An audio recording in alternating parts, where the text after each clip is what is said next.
Today on here, how to change the conversation. We're here with more than one person today. We're here with Warrior Insights and Manar.Reports, and today there's actually a debate about to go down on is Israel apartheid. And we're gonna start with. Do I have a coin to flip? Let's go with the one directly to the left of me on my screen. Manor, give your opening statements on. Do you think Israel is an apartheid?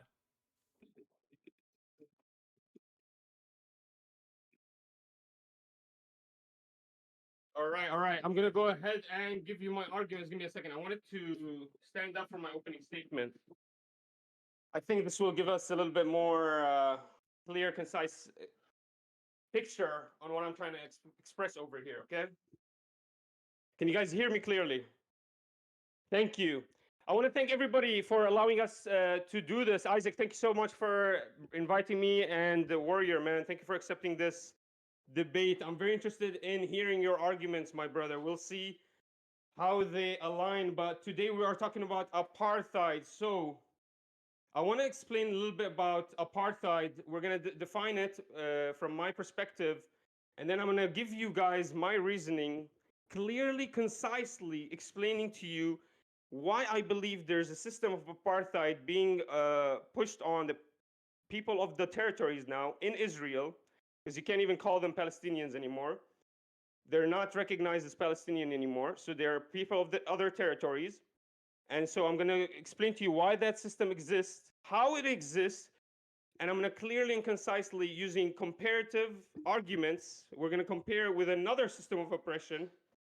And hopefully this will make a clear picture for you guys. So without further ado, let's jump right in. We're going to explain apartheid. Then, if Isaac will allow me, I'll also describe why I believe Israel is blockading and is creating a full blockade on Gaza and their territories. And then finally, we'll explain to you, I'll give you my solution for this once and for all. All right. What is apartheid, guys? Apartheid, let's define it clearly, is a system of oppression. It's a system of governance created which creates basically legalized segregation, racial segregation. My best argument for this, or my best example for this, is the National Party's indoctrination in South Africa during 1949. When the National Party in South Africa was indoctrinated, they, we would all agree, created a system of dual governance where they segregated the people that lived there from the colonialists that wanted to exist there as well. So I thought, why not look at the laws in their books? If we all agree that they're an apartheid state, why don't we go look at the laws in their books and try to compare them with another lovely state that we all appreciate, the state of Israel, and see how they compare. Maybe there's a difference, or maybe they're exactly the same system of governance. And let's start with the history of South African apartheid. South African apartheid starts in 1949. Imagine what year did the UN partition the Palestinian territory? In 1948. Who lived in South Africa at that time? Who colonialized South Africa at that time? Was the Brits. Who colonialized Palestine? Was the Brits. So I have both. Basically, I believe this is a very easy comparative argument because they both existed at the same time. They existed from the same colonial force. And so let's look at the apartheid African laws and what made South Africa apartheid, and maybe we can relate that to Israel. So, as I said, South African is the modern example of apartheid. Why? Because of the laws that they put on the books since 1949. Ever since the National Party existed, they started introducing laws in their books to try to segregate the people. What laws you might ask? Let's start with the Law of Population Registration Act, 1950. This law demanded people register according to their racial group. Okay, this is normal. In America, we register. You get an ID, you get a passport, that's fine. But it's not normal that based on your registration, if you're a part of Israeli citizen, then you're allowed every single permit in the books, and you're allowed access to every single territory. You can purchase any piece of land. You're allowed to permit anything. and work anywhere you want in the whole Israeli, and if you want in the other territories, you are allowed to settle as an Israeli citizen. But as a citizen of the other territory, or they won't even call you a citizen of the other territory, as a resident of the other territories in Israel, which is Gaza and the West Bank, you're not even allowed to purchase certain permits. You're not allowed to buy certain pieces of land. You're not even allowed a right of return or a ability to sometimes even to uh, live with your family in the same state.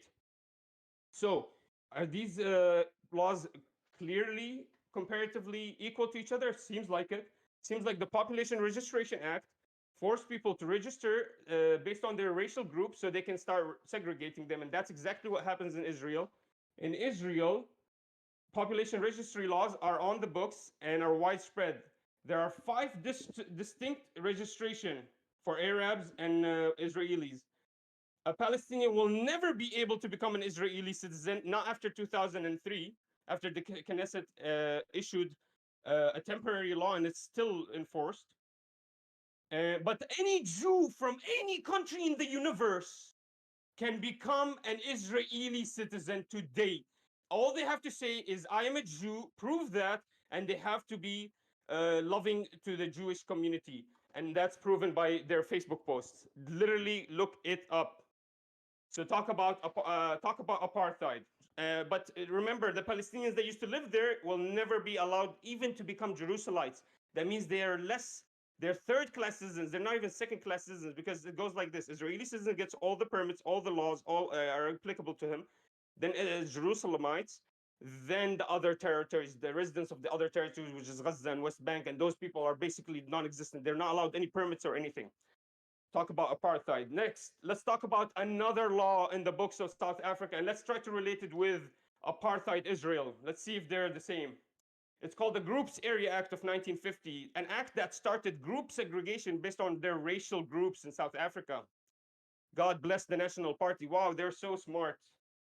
They decided to segregate people based on their looks, based on how they looked. So let's see if Israel does the same thing here. What better example for this than the UN partition of 1949 or 48? What's better than that? When you give literally exactly the same situation in South Africa. South Africa gave the National Party gives the majority, the minority of the lands, and that's exactly what happened in Israel. The majority got the minority of the land. The Palestinians were only partitioned 45%, and they even lost over that over time as well. Whereas the minority, which at that time every scholar will tell you it's at least 25% of the population, 1948 was Israel, was Jewish, they still were allowed the majority of the land. Talk about apartheid, another law in the books that relates to apartheid Israel that was existing in South Africa as well. Okay, let's move on, guys. Number 3, the promotion of the Bantu self-government from 1959. This law forced different racial groups to live in areas and mainly got rid of black spots. Oh, where can we find this happening in Israel? Let me check. Oh, I found it. Every single day, people lose what happens is in Israel, like I explained, and I wanted to explain that before, the different classifications of people living. And I needed to explain that because that's very important. When you are a Palestinian living, even if you live in Jerusalem, if they declare you, first of all, you will never be able to become Israeli citizen. So there are certain permits that are not allowed to you. Now that the state exists and owns your land and the land that your house is in, you are forced to go and get these permits. But as a second-class citizen or a third-class citizen, sometimes you're not even allowed to purchase these permits because you don't have the rights to. The Ministry of Interior will not allow you to purchase these permits. So what happens is you literally are forced out of your home. You cannot fight back for your home, which is exactly what happened to the Sub-Leban family. Exactly what happened to the Sub-Leban family in 2023. It happens still today. They get kicked out of their home, and what's more of a joke is they can't even fight for it legally. But you know what the biggest joke is? They have to pay the legal fees for their eviction. I digress. Let's move on. Talk about getting rid of brown spots. Anyways, Moving on. Prohibition of Mixed Marriage Act. Oh my God. Is Israel apartheid? I don't know. Let me think about this one. If South Africa, can you believe that they prohibited marriage or even sexual relations between whites and other races? Wow, whoa, that's kind of extreme. There's no way a liberal democracy in the Middle East would allow something like that. Is that possible? No, it's possible. I couldn't believe it. I could not believe it. Look it up on Google. Go right. Is it legal for an intermarriage? Is intermarriage in Israel legal? Go look up what you will find. It will say legal between different faiths in Israel is not legally recognized. I digress. Final point. I'm not going to keep going on these laws. Final point here, guys. The Separate Representation of Voters Act of, I forget the year, but this was an attempt to remove the non-whites from their voter rolls. So they don't want non-whites to vote anymore. They don't want them to have the power. Kind of reminiscent of another state I would mention here, and I'm going to give you exactly what happens. So in Palestine, like I said, because these classifications of people are very important because your classification tells you exactly where you're going to live, who you're going to marry, what piece of what home you can buy, and not only that, who you could vote for. Can you believe your classification is what's going to tell you who you will vote for? And I'll prove that to you. In Palestine, they cannot vote in Israeli elections. Palestinians are not, if you're a Jerusalemite, you're allowed to vote for local election, but you're not allowed to vote for Israeli elections. So, like I said, that's why they're second-class citizens.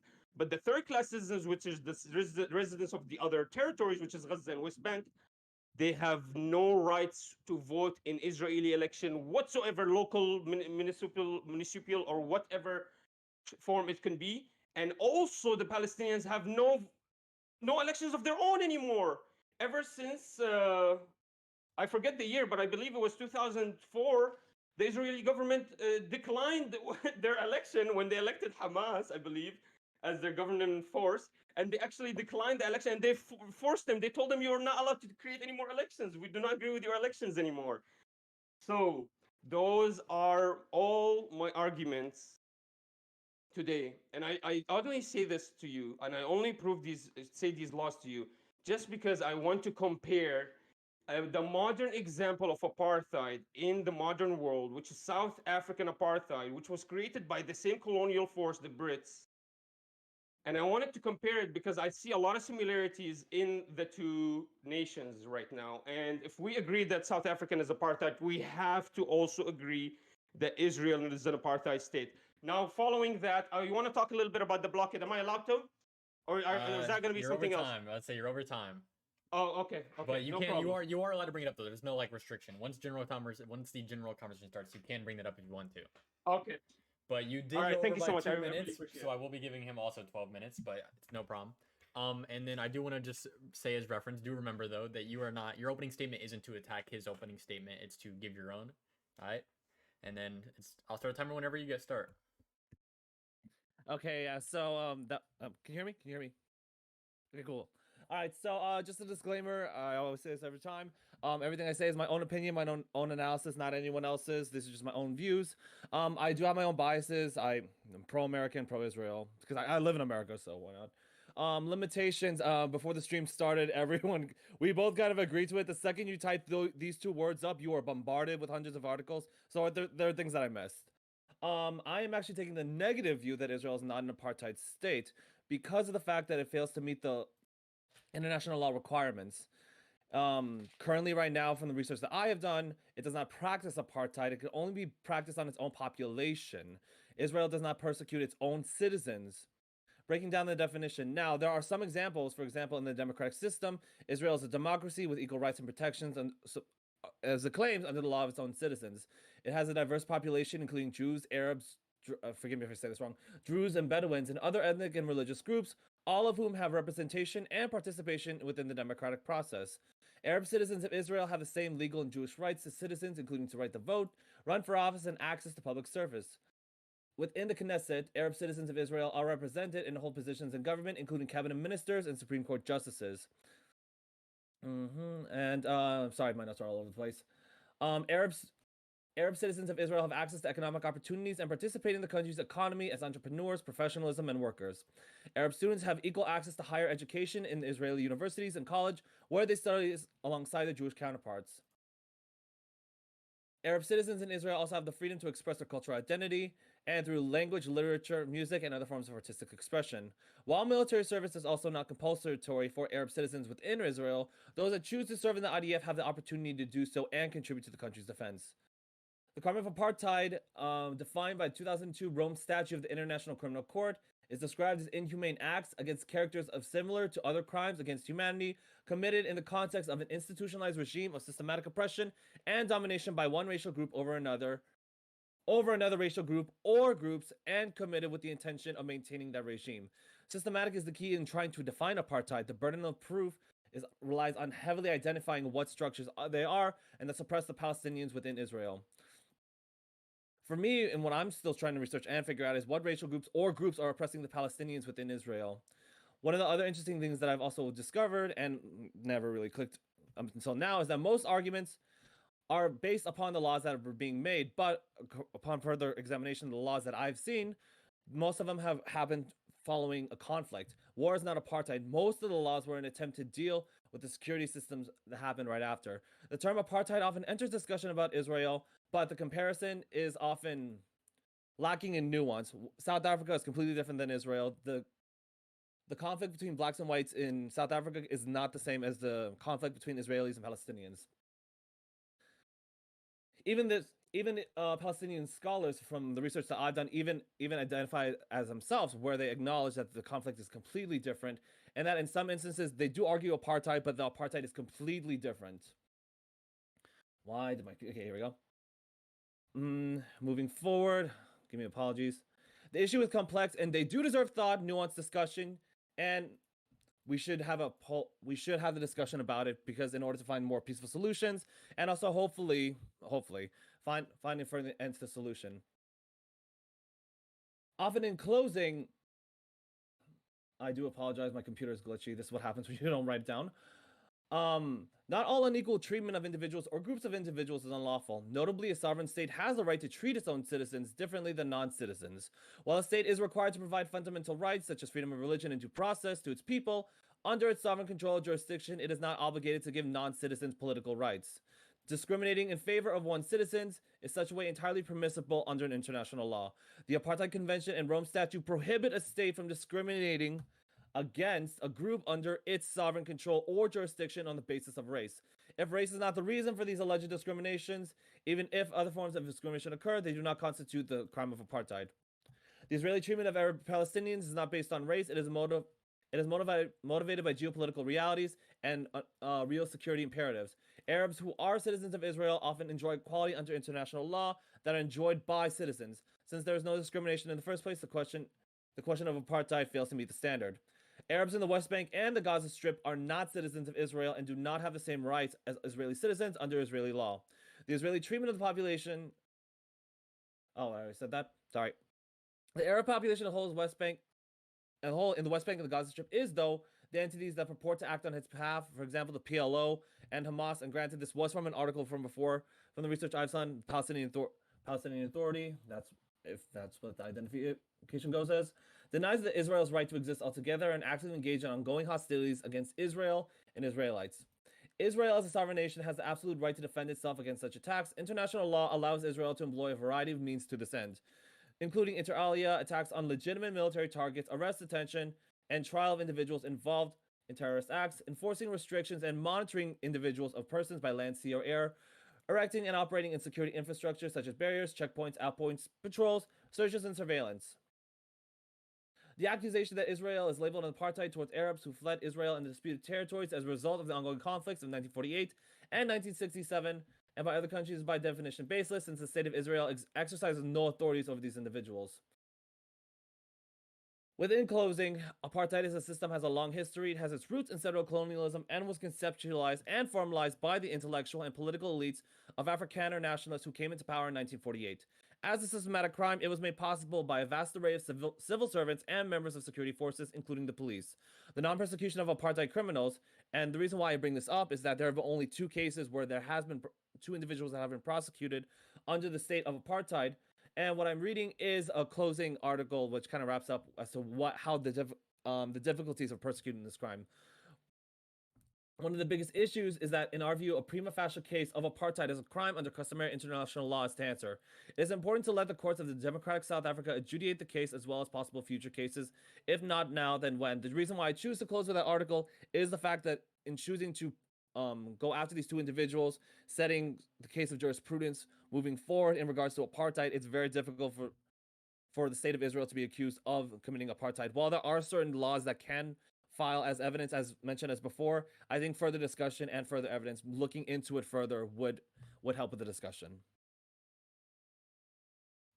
Okay, you got about 4 minutes to spare on that. You got through it pretty quickly. So now we're going to move to the general talk portions where I'm going to try to stay the most out of it as I can and just let you two lead. I might have to come in if it gets a little off the rails, or if the scope of what you guys start talking about goes into other areas, I might reel it back in depending on how far out of the scope it is. But a lot is in the scope with Israel and Palestine, as we know, because you can go all the way back to like 1919 and all the way up to 1948 to all the way up to 1967. There's so many different points in history you can hit in different times to explain the systematic oppression that has happened. Or if there is systematic oppression, you could explain where the idea comes from through time. So I'm gonna try to stay out of this, but you both are free to take the lead. Okay. All right, thank you. So, from what I understand from your opening statement, so my opening statement was for me to declare exactly, because we described and defined apartheid to be a systemic and institutionalized. So it has to be a system of, and it has to be institutions that force that system, and it has to create basically a dual class of citizenship. So what I did was I went into the South African laws, understood what made them an apartheid state was these specific laws that they had on the books. I get it. You're saying to me that I guess somebody was sued for it, and the intention now is clear because of the prejudice. But can you actually deal with my actual argument? My argument is these laws are in the books. They're very similar to the Israeli laws that exist on their books. These laws are the reason we can recognize South Africa to be an apartheid state from the beginning. So how do you reconcile that? What are these laws doing? Why is intermarriage illegal in Israel? And how is this a demonstration of a liberal democracy? Can you please just dive a little bit on my points a little bit? I want to just hear what you think about my argument. Right. Yeah. For me, it's as of when I was doing the research, I have bumped into some laws, but I have not seen that one in regards to Just do really quickly research. Say, is intermarriage legal in Israel? Is intermarriage legal in Israel?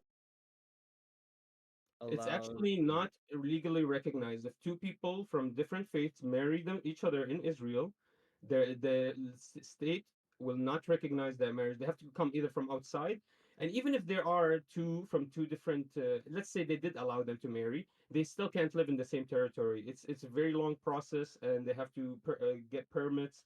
So there's laws in the books to try to segregate these families from one another, these two people from one another. So I looked it up. So in Israel, marriage can be performed under the auspices of the religious community to which the couples belong, and interfaith marriages performed within the country are not legally recognized.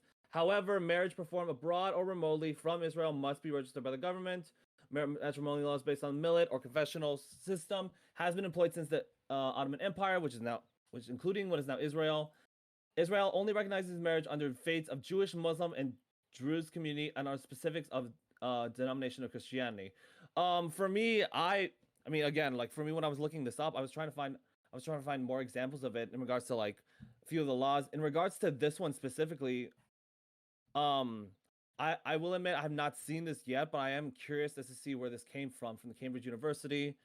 So I mean, this is why we have debates, trying to figure out. I know, no problem. Yeah. Yeah, this is what we need the debates for. Yeah. So again, so maybe you're not familiar with these laws. That's fine. So let's try to get it from your angle. Your angle is, you say that. Can you just concise, because you read a lot and it was very quickly. Can you concise your argument very quickly? So Yes, your argument is that basically Israel is not committing apartheid because of what? Just it fails to meet the. So here, give me 1 second. Let me just pull this up. I'm still figuring this out. So in the debate prep that we had, we agreed on a certain definition that the crime of apartheid was defined by the 2002 Rome Statute and the International Criminal Court as humane acts character and similar to other crimes of humanity committed in the context of institutionalized regimes of systematic oppression and domination by one racial group over another group or groups committed with the intention of maintaining that regime. For me, in shortening it, some of the laws that have been placed within have historical context behind them in regards to not necessarily oppressing, but in regards to looking for after its nature and security. So, for example, give me 1 second. Let me just pull this up. I have a long list of notes. The absentee property law is one of them. You also have another example of the law of return, 1950, and the mandatory evacuation law. All of them were passed in 1950, shortly following after the 1948 Israeli War of Independence. For me, where I'm trying to argue is the fact that some of these laws do have historical context behind them, and the reason why they were passed was not necessarily to oppress anyone, but in regards to as establishing as a new nation state, how do we handle these certain procedures? For me, yeah, go ahead. sorry. Can I ask you, like, when the Balfour Declaration was declared, do you believe it was declared so it can the word that you just used, what was it? You just used a word to Systematic. no What- to oppress. Sorry, do you Right. believe the Balfour Declaration was used to like when they declared Palestine to be the Jerusalem Jewish state? Do you believe that they were intending to create oppression to the Palestinian people, or can we just because they declared it without without a clear recognition of what to do with the Palestinian people, we can just come up with the argument that they actually did want to create oppression? Like, do they have to say we are here to create oppression and kick out the Palestinian people, or can they just say, hey, we declared these Palestinian people, this Palestinian state to become the Jewish state, and then when within those when they declare that, we can understand there's an annotation behind it that says the others have to go. So do they have to actually say it out loud? Like, for example, does the Balfour Declaration not show for you as an oppressive regime that's trying to kick people out of their homes? To me, that's what that declaration shows. For me, when doing upon the research in regards to the Arab Revolt, one of the biggest controversies was the fact that the Arab Kingdom was used, that the Arab insurgents were used against the Ottoman Empire. But I think it was towards the end. I wish I had the specifics on it. The Arab insurgents faced massive defections given the fact that they discovered this ahead of time, and obviously were upset. Now, come following after the war, the Balfour Declaration, and I'm gonna mix this up. Psycho Pike, Sikhs, Pico, that agreement. Obviously they were extremely upset over it as a result. So began, I think. No, but you have to understand, it Yeah. wasn't only them that were upset over that, because when the Israelis got the same treatment, when the Israelis before the partition were told, hey, no, they were literally told no dual state solution. You are only by the Brits. They were told them only one state. The Jews, the Israelis exploded. They started bombing militias. They kicked out the Brits, and that's when the UN partition was created, because the Brits got kicked out of their actual location. So if you think that it pissed off the Palestinians, imagine what, like, of course it's going to piss off the Palestinians, because look how much it pissed off the Jews when they had the same treatment. They revolted so heavily. So of course you can recognize it's going to piss off the Palestinians.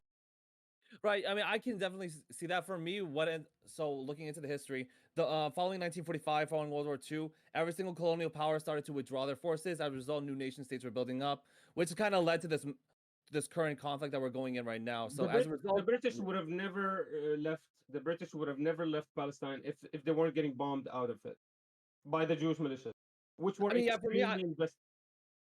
for me, I have to look into it more further. From my research and understanding, was that when everyone started to pull out and new nation states were being formed, one of the biggest controversies and, well, difficulties being made is the fact that who gets this land in regards to who established it. And come after 1948, a series of wars. For example, let me go back over here. We also have the 1948. Let me go back over here.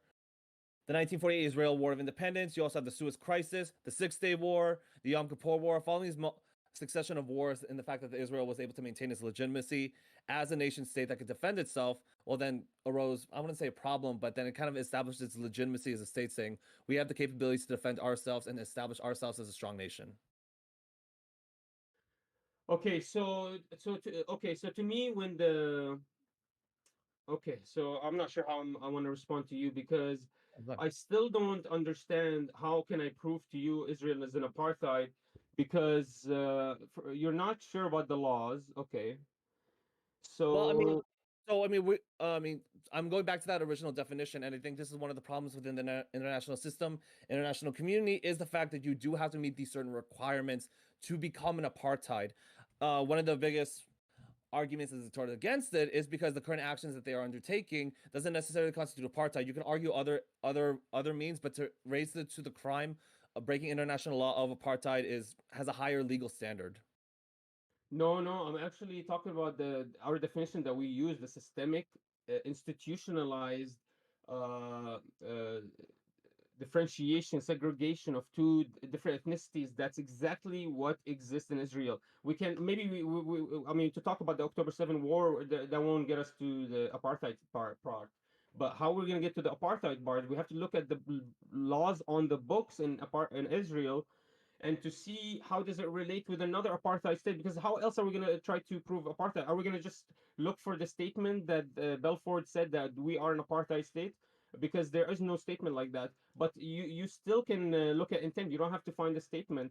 A lot of legal procedures have concluded that you don't need an actual statement. You can still with a correspondence of evidence, or whatever it is, the exasperation of evidence, you can show that there's an intent behind something. For me, when I show you the Balfour Declaration did not give a solution to the Palestinian people, when I show you the laws on the book for the Israeli state that completely segregate two classifications of people completely from one another, and I agree with you. Like, what about the Arabic citizen and the Arabic non-citizen, the resident? But those guys still have a home. Now the Palestinians, they don't have a home. Now the Palestinians don't have a state at all. So those guys literally have no rights anymore for any other state. So at least you know what I mean. So Yes, yes, yes. my argument is there's laws on the books that create the apartheid. The Balfour Declaration to me is a declaration of apartheid.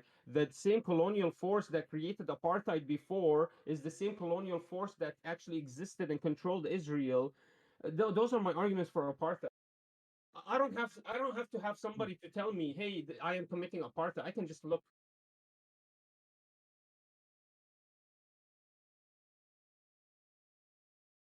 Hello, you okay? Everything all right? Sorry about that. Yeah, fine, fine. Yeah, I hear your argument. I mean, I pulled up the Balfour Declaration. I mean, for me, it's not necessarily like, oh, they have to say. I mean, obviously, no, that's not going to work. What I was trying to argue is the fact that the high legal definition of standards set by the international community makes it like you can kind of see the difficulties in trying to establish that it is apartheid. I mean, there's a high level bar in regards to the legalities and to regards to how can you define apartheid. For me, I'm not sure if we're confused on this. For me, I see that Israeli citizens are treated as its own, but in regards to the Palestinians that are under the control of, correct me if I'm wrong, PLO or PA, or and also within PLO. PLO, yeah. So the Palestinian Liberty Organization in the West Bank, and you also have the Hamas within the West Bank, Gaza Strip.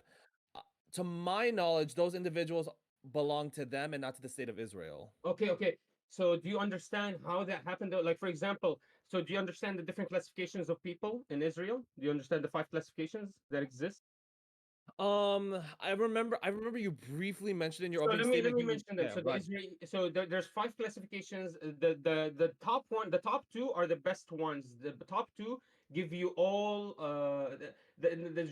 basically one is Israeli citizen. You get all your rights. Okay. Then I'm going to explain to you how to become an Israeli citizen. It's amazing. The second one is the Jerusalemite. You had to have been part. You had to have lived in Jerusalem before the occupation, and still living in Jerusalem. And then you have certain other ways to get it, but it's a higher class than the other territories. You're still a Jerusalemite. You're part of the Israeli Mhm. government, but you're not an Israeli citizen. You're a second class. There's laws against you. There's certain things that you have to do, but that's normal. It's like a resident of a state, okay? And then the final one, the third one, no, there's 3 more, but the third one, which is the most, the final one, the ones that we care about, is the resident of the other territories. This is important because these are the people that live in Gaza and the West Bank. Okay, so anybody that lives in the Gaza and the West Bank before the occupation, after the occupation, they are part of that classification. So, but do you know how do you become an Israeli citizen? Do you know how do you get the classification of an Israeli citizen? No, The but best in regards to classification on the sorry, in regards to the five groups, I'm trying to look this up. Like you said that there are five different classes of citizens, but I'm trying to look it up. Do you have any like sources for it? Because I'm being genuine, honestly. Like I can't find it. just look up the different classifications between Israeli citizen and resident of the other territories. Different classifications between Israeli citizens and the residents of the other territories. So what happens is, you know how to become an Israeli citizen? All you have to do, and I read the law, it's on the book. You have to be an Ole. What is an Ole? It's a Jew that explains basically makes a statement that he wants to return to his ancestral homeland. That's it. And then he has to be of liking the Jews. So you're telling me the people that live there are classified as an other territories.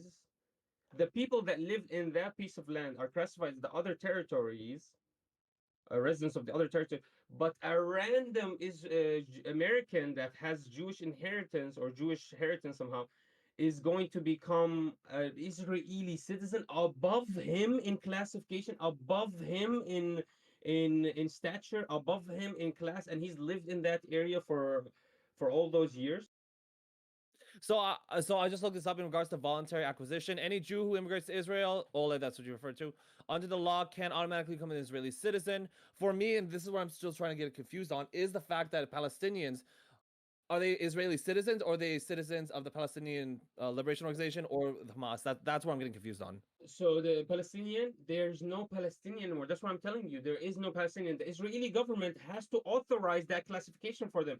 There's no Palestinian government that authorizes and gives them the permits for their classifications. Do you understand this? So when I tell you about these different classifications, all of these are submitted and are affirmed by the Israeli government, by the Israeli Ministry of Interior. It's not by the Palestinian organized authorized organization or government. And even if it is, it has to be accepted by the Israeli government and authorized by the Israeli government afterwards, even if the Palestinian authorities authorize it. So Israel is the one that picks and chooses who's in the other territories. Israel is the one that picks and chooses who's a Jerusalemite, and Israel is the one that picks and chooses who's an Israeli. But my question is, who gave Israel the right to do that? Their conception was and still is recognized as an illegal conception. So my argument is they're scattering because they know they're an illegal occupation, and that's what they started. That's what apartheid is basically when a colonizing force is caught red-handed, or it wants to exasperate and elongate its colonialism imperialist power state. And so what they do is they start putting these laws on the book. So we have to actually argue the laws. I get it. You're going to argue intent. You're going to argue the guy from the left and the right, what he thinks. And Belford himself, I don't know what his intent was. You know what I mean? He didn't even declare what his intent was. Nobody knows what his intention was of the Palestinian people. I would just assume and speculate that he just wanted to get rid of all of them. Maybe you would assume that there's no way you can prove that. I agree. I agree with you. But see, this is where we are never going to get anywhere. That's why we actually, I believe, have to talk about these laws. These laws are all organized and authorized by the Israeli government. The Palestinian authorities have no power over these laws. They have no power of classifying any Palestinian as anything. They have no power of classifying any Israeli as anything. There's no Palestinian government, really. And Israel has full control over the Palestinian, their classifications, and their way of life. So when you tell me there's a state that has control over people that have no state, that were put on there only 50 years ago, and is clearly a colonialist imperialist act, from British colonialism. It's clear to me that they're trying to keep this system alive with these laws, and that's exactly what we saw in South Africa. That's why I had to start with South Africa, because that was our modern example of actual apartheid. And if the laws are exactly alike, I mean, what else do you need to see? Like, do you actually need Belfort to come up himself and say, we don't want the Palestinian people to be here anymore? No. But you see how, like, here's the thing. So when I was doing my research for this, even Palestinian activists who are actually advocating that Israel is an apartheid state, even some by their own admission argue that it's actually completely different. And granted, why it doesn't go in the national system. But that being said, I mean, for me, I'm just still trying to look this up. No, Balfour himself doesn't have to show over. But the thing is that looking this up, who's in charge of the Gaza Strip in the West Bank? It covers 3 areas. So Area A, which is most of Gaza, 17% in the West Bank, is designed for the Palestinian controlled under Oslo. Area B, quarter of the West Bank, comprises of village and rural areas. Israeli and Palestinians cooperate there, but the Palestinian authorities manage all civil affairs. Israel is in control of the movements and goods of the individuals. Area C makes up remaining of the land and mostly consists of pastoral areas. Through is under full Israel control, although the Palestinian authorities provide education, medical services to the 150,000. I mean, and then it shows kind of like how it's divided in between each other. While most of the West Bank is under Israeli control, you have individuals in the Gaza Strip and a few within the West Bank that are under Palestinian control. I can see that argument. However, in regards to like the Gaza Strip and whatever remaining territories within the West Bank, those individuals fall underneath the Palestinian Authority and not the Israelis. Okay, but do you recognize what I said to you, that the Israeli state is the one that gives them their classifications? The Israeli state is the one that they have to register to, and uh, Could you? Yeah. I hear you. Could you send it over? Because I still can't find it. I mean, I think I said it before in the beginning. For me, like one of the biggest difficulties was that this. There's just so much information that like no I'm not problem, saying no you're not wrong. problem. I just need to see it because I was looking up the different 5 classifications, but nothing's showing up. Let me So also you, look over you here. haven't? Okay, I'll find it. Yeah. No, it's not that I haven't done my research. I have done my research. The thing is that again, like this is a very vast and difficult concept in regards to like trying to get and gather all the information needed of citizens in Israel. Because okay, here's the thing. If that was the case, then yes, it would fall under. Where I'm finding difficulty trying to like see the apartheid state is the fact that it's a systematic repression towards a certain community, not allowing them to have a legal representation. They're kicked out of the economy. Like they have no power whatsoever, which would kind of be one of the reasons why apartheid was considered Okay. Let's under give it international to you. law. Let's give it to you that the PLO is the one that is full control over the Gaza and the West Bank and the territories, even the Jerusalem. Let's give it to you. I don't agree with that. Let's give it to you. What about uh what about what do you think about your stand then? Because this actually proves my point that Israel is the one that takes control over all of these territories. What about what would you say about the statement that Israel now is getting rid of Hamas and they are going to indefinitely be the authorized governance over that new territory that they're gonna leave a vacuum in? Does that not clearly show to you that the Israeli government is the state that actually governs those people? If it's actually, if it's on its work right now, if its job right now is pushing to get rid of Hamas so they can take control over that area, is that not a sign that they are the ones governing and they're the ones issuing those authorizations? So let's give it to you that PLO is doing that right now. Very soon they're not going to be doing that. So we Right. have to look at these Israeli laws. Do you understand? Yes, I hear your argument. In regards to the PLO, I know the PLO is over in the West Bank. It's the Hamas is within the Gaza Strip. I mean, that's what I was arguing. I didn't want to get confused. For me, I mean, I was just looking at the few laws that were passed, such as the mandatory evacuation law within 1950, land acquisition, and citizenship. Oh, actually, wait, no. Like looking at, All oh of yeah, that. law of return and law of return. Like with those 4 laws, it's happened after every conflict. In regards to this current conflict with October 7th, what they are arguing is a sense of safety and security that by eradicating Hamas, by occupying the Gaza Strip, it does provide a sense of stability and security.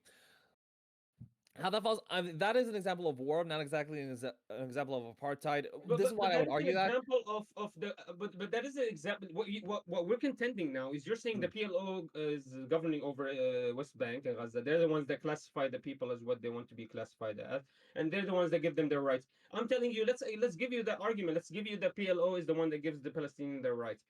but they're not going to be that very soon. So we need to be looking at the laws that the Israelis have in their books, because they're going to be governing this area very soon, and we need to see how they're going to be governing the area. From what my standpoint, the laws are going to be extremely oppressive against the Palestinian people. I can see it because they're second and third class citizens. They're not part of the Israeli government. They're never going to be accepted in the Israeli government. The Knesset forced them to never be accepted as a citizen. So imagine now, let's try to compare this to America. Let's try to compare America took over the land from the Native Americans. But now imagine the Native Americans every single day they get driven out of their reservoirs. They're second class citizens. They're not they're not sovereign citizens, which is even one step higher than any other citizen in America. No, they're actually below. They're second class citizens. They're below any other citizen in America. Imagine the Native Americans. They're second class citizens. Every day they get kicked out of their reservoir because they themselves cannot go and create the permits they need to keep their homes that they've been living in for years, because they are second class citizens, because the classification does not allow them to buy this piece of land anymore. So they have to basically give up their homes. Imagine that if they are always have no basically any American, any sorry, I'm not sure what happened here. Any person can any person that's not American can sorry, any person that has any heritage. I don't know. Can you hear me? Yeah, I can hear you, but is this camera frozen? I think it's camera. All right, Yeah, I'm back. it's Cameron. But yeah, Yeah. so imagine if in America the Native American who existed there has less rights than the new person that just showed up in America today on a boat because of their religion or their ethnicity. That's what I'm talking about. Right. That's what we need to be relating to. So in America, if we see something like that, we would call this absolutely an abomination. This is not allowed. You're not allowed to segregate between a Native American and an American because they are Native American. You're not allowed to do that, even though America is a colonial power as well. So we have to relate that again to Israel. Israel is not allowed to create these classifications. I get it; they're in the middle of the war, but it seems like they're exasperating on these classifications, and so we should not be on the side of Israel here. We should be on the side of South Africa. We should be on the south side of the one that declares that this is an abomination. We should remove it from existence. We shouldn't be helping it and pushing it through. You see what I mean? That's why the South Africans, I believe, are the ones that created the ICG court case. And that's my argument. My argument is if South Africa is the modern example of apartheid, if we do not accept apartheid in any other state today in this world, and if South Africa today is telling you there's apartheid there, and they give you reasons, they say they're blockaded from food and water. The Israelis are committing a genocide, killing so many people. The Israelis are too much strong force over them. There's no proportionality. When they start lining those up, this lines up with my case. When the South Africans come up and give up, go to the ICJ courts and say, "Hey, this state is committing genocide. This state is an apartheid state. We were apartheid. We know." We know because we were apartheid. They are committing apartheid. They're blockading the food. They're blockading the water. They won't let them get electricity. And this is all in the ICJ court case. So there, even South Africa stands on my side. Now let's give you the PLO recognizes and controls that, but we would still not accept that. We would not accept that they're being defined as second class citizens because they were there before. We would not accept that Native Americans being classified second class citizens. Why would we accept the Palestinians to do the same with them? Right. Yeah. Okay. Yeah. So I hear you. The historical example, the reason why it doesn't falls a little flat in regards to Native Americans and the Americans is the fact that the Native Americans It's just an example. It's just an yeah, no worries. But I mean, just as an like, I'll show you why. Because with the Native Americans, they really couldn't do much to stop it. At least with Palestinians. Palestinians and Hamas, with the Palestinians and Hamas and the PLO, they actually can hit back. But not only that, they set Every Israel. time they hit back, you call them a terrorist state. Huh? I'm not calling them that. Israeli government calls them terrorist state, and they start bombing into them every time they hit back. They're not even allowed the resistance movement. They're not even Hamas is the resistance movement. They're not even allowed that. Well, the thing is that from the research that I've done in regards to like seeing if that this is an apartheid state. I mean, I'll go to your example, then kind of lead it back into there. For example, like Hamas actually has some support within America. They have external support from outside their borders, trying to pressure them internally. That's why we have the whole ICJ going on. In regards to is this an apartheid state? The reason why I don't really necessarily agree, but I can see your point. By where I don't really agree is the fact that Hamas is in charge of those Palestinians, and Israel is in charge of its own citizens. And in closing, if you bringing October 7th into an example, Israel was able to effectively eliminate most of its command structure, but in return, because that happened, now practically the entire strip, to my knowledge, and what's available as an open source intelligence, is showing that the lack of coordination is showing the fact that Israel did remove most of its command structure, which shows that Hamas did have a lot of governance within those borders within the Gaza Strip. But as a result, what's been going on is that it's leading to other issues that Israel has to Or currently it could contend with. show that Israel was running too wide. Maybe they were too thin, and they needed to retract some forces. That the Israel does that all the time. They push people, soldiers in really far. Then they pull them back a little bit. Then they push them far again. Then they pull them back a little bit. This is just another act of aggression. So I get it. It looks like to you they're pulling out, but maybe they're just pulling out so they can push further again. So I mean, this is what I'm saying. So we're looking at what appears to be. So we have to look at what is. We have to look at the law. We have to look at what is happening today. I even gave it to you. Let's say the PLO is the ones that are ruling over them. What's going to happen if they don't rule over them? What's going to happen very soon? Because they are going to win the war. Israel is going to win this war. There's no way they can't because they have the power. What's going to happen after? They're going to take full control of Gaza. And what do you believe then? Do you believe maybe then Gaza could be in apartheid? In apartheid, if they're being completely ruled by the governance that won't give them any rights, they're finally being controlled by the government that does not allow them any rights because they won't let them to be second or third classes.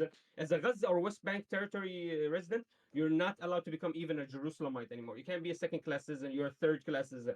So I'm not sure why my every time I touch my computer, my thing If fails I off. know more about it, no worry about it. But do you see what I'm saying?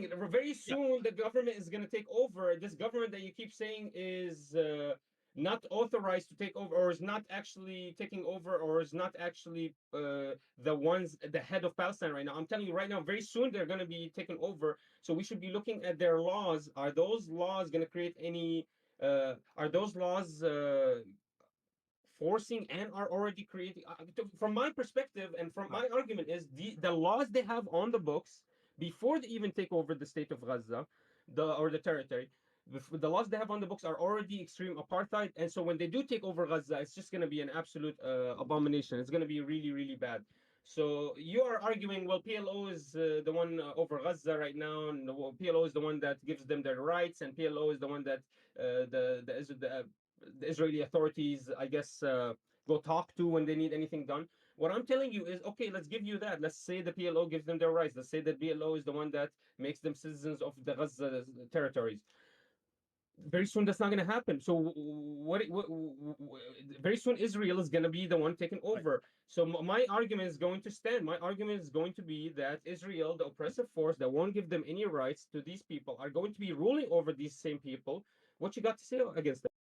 Okay, well, so I'll say one thing. I'll jump into it. So first, for clarification, if I misspoke, the PLO is over in the West Bank, Hamas is in the Gaza Strip. Those are two, just moving forward, because I think But I know that.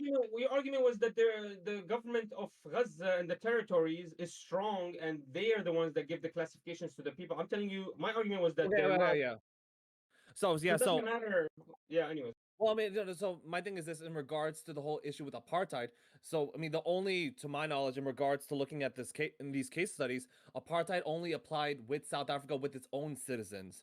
The one of the biggest issues in regards to this is Israel. Israel has its own citizen. Hamas has its own citizens within the West Bank and also with the PLO. But moving forward, in regards to the future, I think we both can agree, regardless what's going to happen, Israel will take over the Gaza Strip. That's just like that. Nobody can deny that. That being said, future laws that are enacted, depending on it, I mean, maybe, possibly, but those laws haven't been enacted yet. And even then, with all this international pressure, I doubt they would go to that far of an extent. So I have proof that they've been enacted. How people get evicted every single day because they can't get the permits. because they are from a certain class. They are not allowed to even purchase these permits, and they've lived in the homes for hundreds of years. But there's a new state that governs the home, so they have to take these permits. There's a lot of cases that I can show you today that the system of government is very oppressive against one people and not against the others. And other people can live very happy. Now, I want to talk about your argument in South Africa. You mentioned Right. that the South Africans were not apartheid against, but I think that's exactly what happened. I think that the colonial force wanted to segregate, so they gave it's the exact same situation in Israel. They gave the minority. They brought in some new minority colonialist settlers.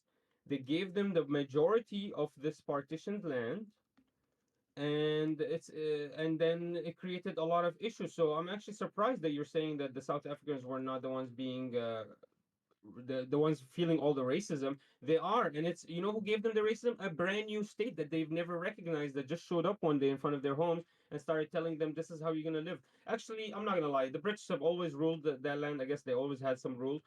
They always had some footprint there, but that doesn't mean they have they nobody gave them the right to create those laws.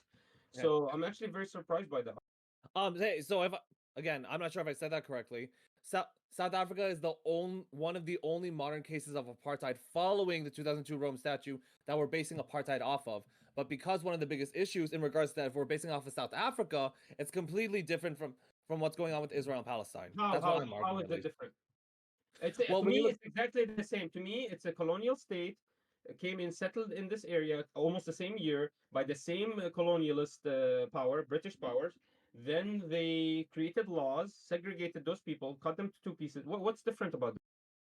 well, what's different is that South Africa was actively oppressing the blacks within their own country. You do see laws within their books that blacks had no economic power, they had no ability to represent themselves in government, Do you no know that the ability to fight Jewish back. militias? Do you know the Jewish militias before the UN partition was always oppressing the Palestinians, and there was always problems with the British trying to force stop these Jewish militias, which is the exact reason why the British did not allow the two-state solution. They had to get kicked out because they recognized that the Jews are extremely, these militias are extremely violent against the Palestinians, and they recognize the Palestinians are not going to be accepting of this. So actually, they were being oppressed by the settlers that showed up. The people that lived in that area were being oppressed by settlers. It was so bad the British had to stop the two-state solution. They actually stopped it, and which got them kicked out. So I pulled it up. The Jewish forces were composed of the Haganah, the underground militia, the Jewish community in Palestine, two other small irregular groups, the Irgun and the LEHI. The goal of the Arabs was to initially block the partition plan to prevent the establishment of the Jewish state. In regards to that, that it's a lot different than apartheid because it's a government entity, as within the definition, it's trying to maintain its regime by oppressing the other individual states. When it comes to these individual organizations that are militia groups trying to stop everything, it's a little bit different in regards to that the state is oppressing its own citizens. But there was no state back then. There was no state of Israel. It had to be partitioned by the United Nations. So whoever these militias And that's were, whoever these militia settler wars, they were settler colonialists. It's exactly the same situation with South Africa. They were not a state yet. They were being racist against you. I'm telling you the history of South African apartheid. Okay, it's not 1949 yet. This is before 1949. They were very racist against the settler colonials. The Dutch and the British were very racist against the blacks, and then it all exasperated into 1949, the National Party. But before that, they were very oppressive against them. Before the state even was created, they were very oppressive. It's just you have to be a colonial settler. That's it. right. Yeah, I hear that argument. For me, what I'm bringing up over here isn't the fact that they have one group establishing dominance and power over the other. Prior to the establishment of Israel, you have Jewish militias and Arab militias going at each other. From what I'm seeing over here, I need to look into this more, but from what I'm seeing with evidence presented, is the fact that it's not one massive government entity bogging down on another individual. From the looks of this, just by looking at this alone, it's just it's militia groups going at each other, preventing each other from establishing So dominance over the other. let me just tell you one thing, okay? So we need to then know a little bit about the history of the Israel state, okay? It Okay. started with Herzl in 1896. He came up with the first congregation of Jews in Sweden. He said, for some reason, I don't know why, he was an atheist, but for some reason, he's like, if we want to stop getting oppressed in Europe, we have to commit our own state, okay? So from that day, 1896, they've been investing heavily into creating a Jewish state. That's why we believe now. That's why you see a lot of very strong Jewish entities now, because that was their goal, and they've worked it for 100 years. And when you do something for 100 years, you can become very good at it. Okay, So they've been investing very heavy into it. So for the past 50 years, Belfort has been, Herzl has convinced very strong Jewish entities and state political people, statesmen, to start investing into the movement of creating a Jewish state. Okay, then so when it so to act like the Palestinians were the same exact power as the colonial settlers, that's not accurate at all. The colonial settlers had a lot of money. The colonial Uh-oh. settlers were allowed to get their own militias and they were allowed their own weaponry because the Brits really liked them. The Brits liked the settlers. The Brits were with the settlers, but then what happened was the Brits wanted to create some more order, and then that's when they got kicked out. But what happened was the Brits are actually with the settlers, so they gave them their ability to create their own settlements. They gave them their ability to create their own governments. They gave them the ability to create their own institutions, and slowly they were getting more weapons, more power. But at the same time, they were the force over Palestinians. They were the ones controlling the Palestinian people. They were the ones forcing the Palestinians not to have a power. They were not allowing to build any weapons. So at the same time, British had full control of the Palestinians. At the same time, the Jewish state was getting stronger and starting stronger from investments from different reasons for 50s, for tens of years, as well as they allowed them the freedom to get stronger. So to act like those two forces at the time, 1948 or 1947, was the same exact in power and equal in power, I do not agree with that at all. What's your evidence? For me, is that during the Arab Revolt, now that you had an Arab sense of identity and nationality, it almost fell apart because of the Psycho-Pax Agreement, and also with the Balfour Declaration. You're cutting it out. Yeah, after those two, so sorry. So after those two incidents, what ended up happening after, I think whoever was the supposed Arab kingdoms, one of his sons ended up establishing. I think it was either Syria or Iraq. I need to look into it. But as a result, this started to kick down and begin what is now unfortunately one of the biggest tensions with the Middle East and with the West. But that being said, for me is that, hey, they're already armed. You already have well-trained militias from the Arab Revolt, trained by both the British and by both united within the Arab insurgency. As a result, now you kind of now Yeah, unfortunately the but the groundwork was Arabs, laid the out. Arabs were trained in 1917. They were trained in 1914 to before 1914. They were trained Yeah. for the World War One. They were trained for the Abbasid War. Okay, or sorry, Mhm. the Ottoman War. They were trained for Yeah. that war. That war is already done. So from 1917 to 1949, they've been, or 1947, they were not allowed any power. They were being controlled completely. So we're talking. You're right. They were, I guess, trained, but then very quickly they just lost all that power, and it was for a long time, for 30 years after. So Right. I you're mean, talking. like, There's a 30-year gap between their training and their power, and the colonials coming in and merge. let me look this up before. Let me just at least get the timeline right so I don't I'll give you make the this kind of. timeline. The timeline Yeah. is Herzl is 1967. You can Oh read. no, no, I'll sorry, give it to you. the Arab Revolt. That's what I meant because The the Arab Arab Revolt Revolt was is in, yeah. 1914. What happened was the British colonial and France colonials and all the colonial states were able to convince the Arabs to go ahead and come and help them kill the Ottomans, get rid of the Ottomans. And then they convinced them how. They told them every one of you will give you a state, will partition to you a state.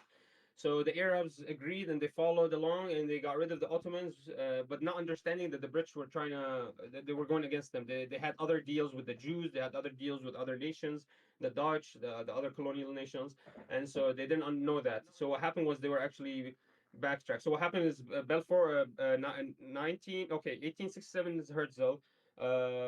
War 1914 is World War One. With that's after they convinced them. 1917, Balfour declares, after the World War One is finished, he declares the Palestinian state to be the Jewish state. And then 1939, the Brits get kicked out. 1947, the United Nations comes in, takes power over, or at the same time, the Brits to come leave, they give the United Nations the power, which was the League of Nations, which is actually the entity that divided all the nations, the Arabic nations, to what they are now. And then now, till now, the United Nations is on top of that. So that's the history of the actual fight, or the actual. Yeah. So I pulled up my notes on it. So it was actually Iraq. Sorry, Fasil. Forgive me if it's wrong. Fasil the first. I mean, for me, what I was arguing is that from 1916 to 1918 was the Arab Revolt. Following after 1918, once this all came to light, hey, we were betrayed. Then it kicks off a new series of wars. So, for example, I know for a fact with Fasil. Fasil first of Iraq, as establishing the state of Iraq. He got very upset. Obviously, led a revolt, did the best he could. Not didn't work, but the reason why I'm bringing that up is the fact that following from that, from the Arab revolt, now you have a series. Now you have Arab veterans from this insurgency, and as a result, they had militias within the territory. And prior to the establishment, you do have paramilitia groups within the Middle East vying over control. Now, granted, I mean, this is a whole another topic, but bringing it back to the state of apartheid, I mean, one of the biggest difficulties now is that, I mean, look, I love history. Historical context is extremely important in regards to this. 100%. The issue is now currently what we're facing with regards to the charge of apartheid is the fact that does what Israel laws could it be seen as discriminatory? I mean, I've heard the arguments, but does it rise to the level of apartheid within the international community? And the thing is, yeah, sorry, and I'll close off with this. With the ICC and the ICJ, correct me if I'm wrong, apartheid's only mentioned once from South Africa. The rest of it was making another case. For me, it's like, well, arguing the case of apartheid would go hand in hand with trying to argue that Israel is committing. Wait, hey, before I say it, is this being streamed on YouTube or is this a pre-recording? Yeah, this is being streamed on YouTube. Be careful. I'll say I'm recording. Okay, yeah. I think he's the streaming. G word. Yeah, sorry. G word is very obviously censored. So yeah, because they were trying to argue for G word. Oh, okay. Oh, it's actually sense. Okay. Well, yeah, that's what I saw. That's what I saw. That's one of yeah. That's what I saw. They were actually arguing, but they actually in the argument they actually made a very clear argument for apartheid. They actually in the third, I think their third argument or argumentation, or one of their third statements was that the blockade is the blockade on the Gazan people of food and water was inhumane. So that's another part. We could look into that. Yeah, maybe we can look at the G word. You're right, but we could look into the ICJ case. They actually made a mention of the blockade that Israel had enforced over the Palestinian people, over Gaza and the West Bank. So my question is, if the entity is that strong, they can actually commit. You're right. The ICJ, maybe they're not talking about apartheid, but they actually mentioned the same arguments I'm mentioning here. They mentioned that they're the controlling power. First of all, they're the controlling entity. They're the ones that have full power, full authority. They're non-proportional in power. And then second of all, they are bad. They're malicious. They're actually with their power blockading the food, blockading the water, and they're starving the and people. And they actually use this argument. They use it for the G word, but you can also use it for the apartheid word, which is um uh, collective punishment. They actually use the word collective punishment. They're trying. That's what the argument was. The blockade is a form of collective punishment, and so you see what I mean. Even you're right. They might not be talking about the case of apartheid, but they actually mentioned a lot of my arguments. They mentioned that the Israelis are blockading and are creating a lot of oppression over the people. Who gave the Israeli Authority that? It's not the Palestinian Authority that gave them that. The Palestinian Authority has no power over the Israeli Authority. The Israeli Authority is the state of power, is the state that creates all authority, and so it's the entity that describes to every human being there how they're gonna live. So if that entity from the beginning, from its conception, is an extremely divisive entity that's trying to kick these people out of their homes, and then they're trying to bring these new people in, and we can see that because the all layer laws are insane. To become an Israeli citizen, you just have to be a Jew that loves being Jewish. You just have to be a Jew that loves Jews, and you have to just say, "I want to be in my ancestor land." But as a Palestinian, you have no rights anymore. You can't even buy the permits for your already created houses. The Israeli government is blockading you. So actually, I get it. They're not exactly talking about the apartheid, but they do mention a lot of my points. And I think that you have to agree with me that this is a state of emergency. This is a state of oppression. This is a state that an entity has full power over another entity. And what do we call that when they're very malicious with that power? What do we call that when they are not gonna give any the non-settlers any leeway? What do we call that? That's what I'm talking about. That's the labeling should be an apartheid. Right. Yeah. I hear it. In regards to, like, again, going back to that definition, though, I mean, does it constitute does it constitute the Rome Statute that we agreed on? Again, committed in the context of an institutionalized regime of systematic oppression or domination by one racial group over another racial group or groups Yeah. committed with the intention of But maintaining we the have to regime. talk about the laws. We have to talk about the laws, but you don't want to talk about the laws. Well, no, I do want to talk about the laws. I mean, you Okay, can we mentioned talk about the laws? Yeah. Can we talk about the marriage law? Yeah, so the marriage law in regards to Israel, The do you mixed know marriage the full name? law, where in Israel you're not allowed to interfaith marriage. It's not legally recognized if you commit it in Israel.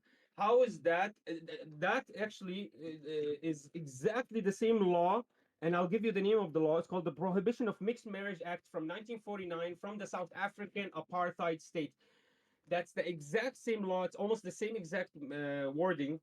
Can we talk about that at least? Sure, yeah.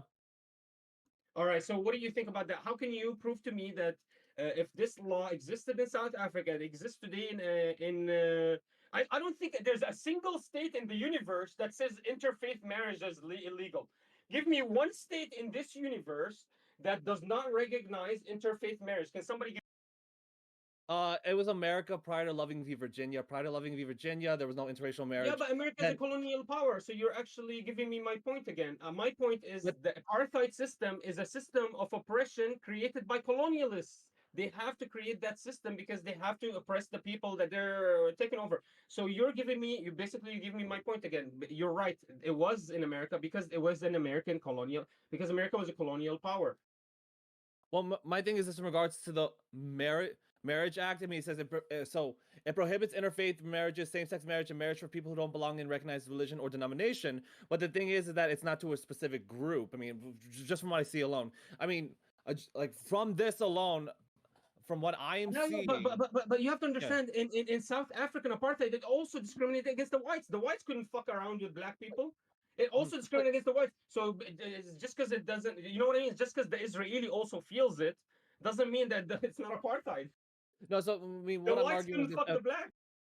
yeah, but that's the thing with whites can't be with blacks with the apartheid system. But when it regards to Israel, from what I'm seeing, Jews can't be with Christians, Christians can't be with Muslims, Muslims can't be with Jews, all this other sort of interracial thing. But the thing is, because it's not specific towards one minority group, rather than it's just spread out significantly, it doesn't rise to the level of apartheid. Do you see what I'm saying?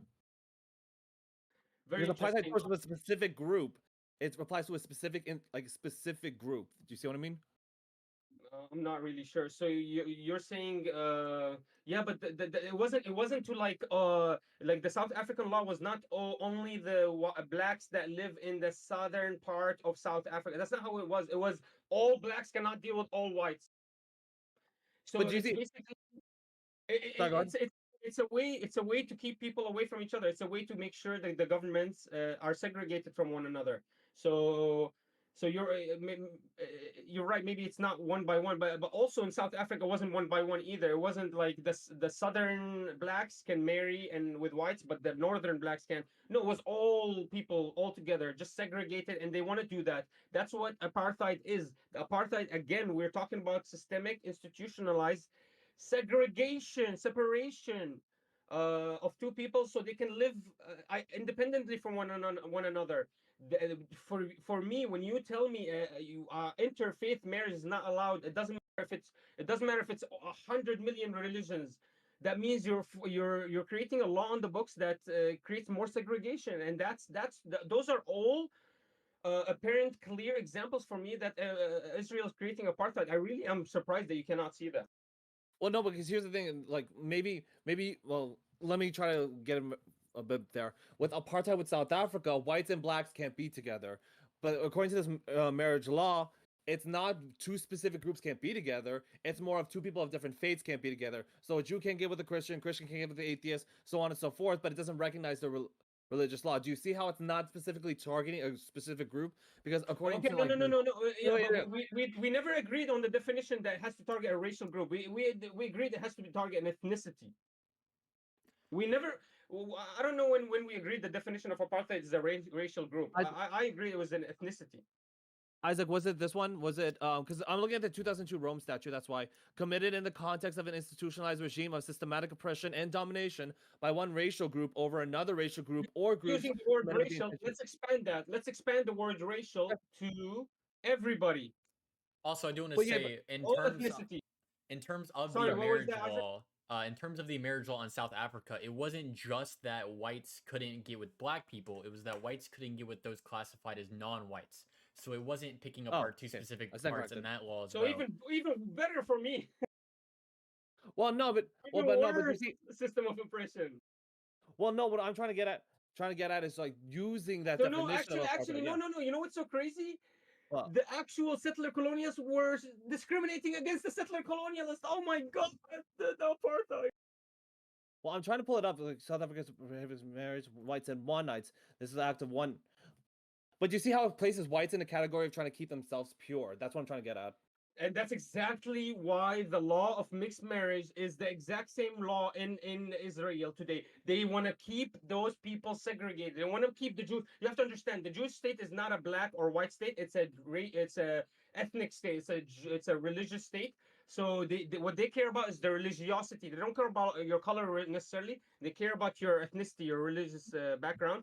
And so they're discriminating on that end. They're not discriminating on the racial. So let's expand that definition of apartheid. Well, I mean, like, so, I mean, because I'm reading over here, yeah, prohibited with whites and non-whites, but it's targeting, like, it says one specific group cannot be with others. I mean, with the marriage law with Israel, it's necessarily of no other intermingling with different religions or beliefs. These are not immutable characteristics. Okay, no problem. Okay. Um, yeah, committed in the context of an institutionalized regime, a systematic oppression, domination by one racial group over another racial group or groups committed with the intention of maintaining that regime. What was the other laws that you mentioned? Because I remember, because I have that one over here in Sure, regards let's to. talk about more laws. Let's do what about there's so many, but here I have one here. What about, for example, the separation of Voters' Rights Act, the Separate Representation of Voters Act. Separate Gotcha. Representation of Voters Act. It was a law created to basically remove the rights of those non-whites from voting. They don't want the non-whites to vote anymore. They only want the whites to govern that state of South Africa, which is another reason why they're apartheid. And I actually linked it exactly to the exact Israeli regime today. Because of your classifications, this is why it's so important to understand classifications of residency and citizenship in Israel, because that's what is going to give you your rights. It's your classification. That's why I keep telling you this is an apartheid state, because your classification tells you how you're going to live your life. As an Israeli citizen, you have the best classifications, but then you go lower and lower. So when you come down to the Separate Representation of Voters Act, when we go down to third class citizens, the other territories in Gaza and West Bank, they have no rights to vote for Israeli elections. They have no rights to vote for municipal elections. And they also have no rights to vote for their own actual Palestinian elections anymore ever since 2003. So this is another law showing you that they're removing their power of representation from the people that already existed in that land. Do you see? What was the bill called again? Is this in Okay, Israel? it's called the Separate Representation of Voters Act. I think it was Oh. 1959. Let me see. Separate I mean, representation of voters. years doesn't matter that much. I mean, 1951, repealed in 1970 in South Africa. Does Israel have this one? Because I'm looking it up. Okay, it's not the exact same law. What I'm telling you is I'm relating them to, they might change the law's name, but I'm telling you the actual law. I'm not giving you the name of the law. What I'm telling you, I'm giving you the name of the law, then I'm describing the law, and I'm describing the law in Israel as well. So the name of the law might change, but if you write the description of the law, you'll see it in Israel as well. Okay, let I'm me sorry, see. man. I can't have, I wish I was next to you so I can show you all of this right now, or I Yeah, can no, get a share yeah, screen. yeah, you're fine, you're fine. Yeah, because I'm trying to look up too. I'm like, dang, this is a lot. In regards to, because for me, what I was, in preparing for this debate, I was looking at in regards to the I'm representation, actually in very regards to, interested. How did you prepare for this debate? so for me, I was looking at JSTOR, Google Scholar, looking at the laws. I'm just looking at the definitions. For me, as someone with a pre-law and interest degree, as part of an interest in one of my degrees, one of the things that I was looking up was like definitions is very, very important in regards to the systematic and all this other stuff within the national community. I think I said it before in the beginning of my opening statement. The hardest thing is to hit every single one of these markers, and in regards to the ICC and ICJ, South Africa is going to have difficulty. I mean, just an example I can bring here. Proving G word, you need a lot of things in order to prove it. And in regards to with apartheid, you need a complete systematic set of laws. I think one of the things where Israel can argue it has a strong case against it is the fact that it does have strong representation from Arabs, from other individuals that aren't Jewish within their community, they do have the political representation. So you want to argue that the ICJ, sorry, I'm trying to be clear yeah. because let's not. I guess let's move away from the laws now. We don't want to argue the laws. What do you? I'm sorry. What do you want to argue?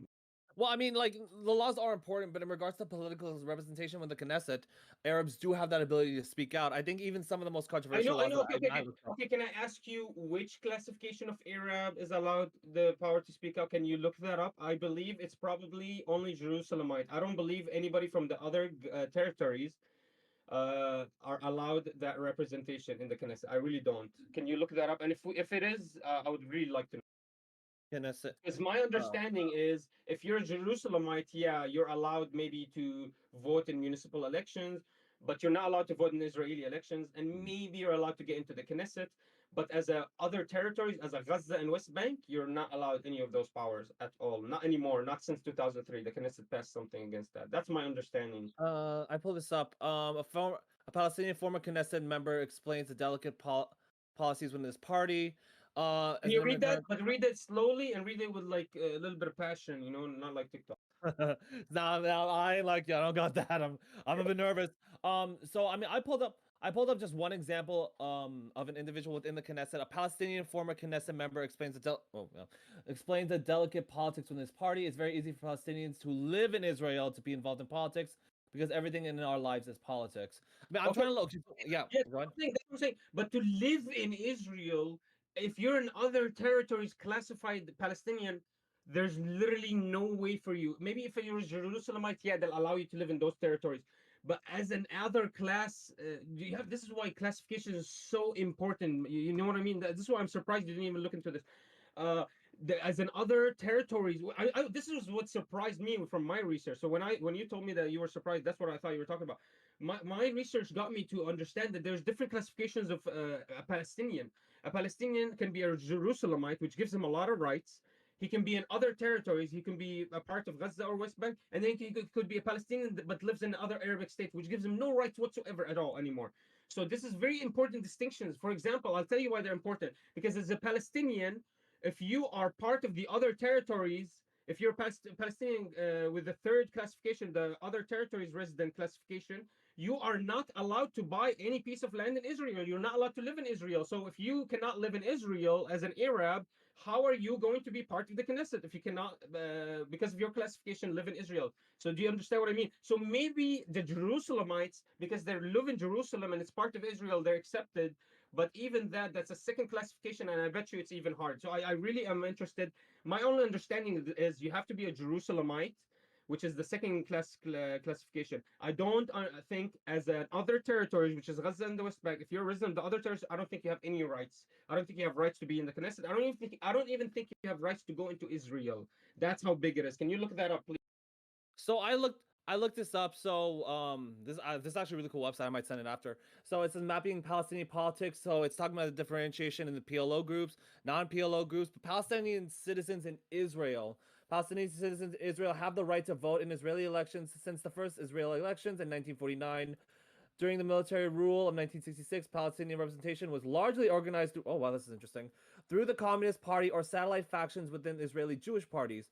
The first independent Arab party that ran for the Knesset, Al-Ard, was outlawed within 1964. Okay, there. I mean, the thing is, I need to look this further. Israeli-Palestinian community policies are multifaceted with communist, socialist, nationalist, religious, secular, feminist, really, and other streams of thought. In Palestine, because I'm trying to pull up the actual. That's one, and I'll send it over. But I'm trying to look up at the actual members of the Knesset. Can you concisely? I don't even know what that means. I really don't. I'm sorry.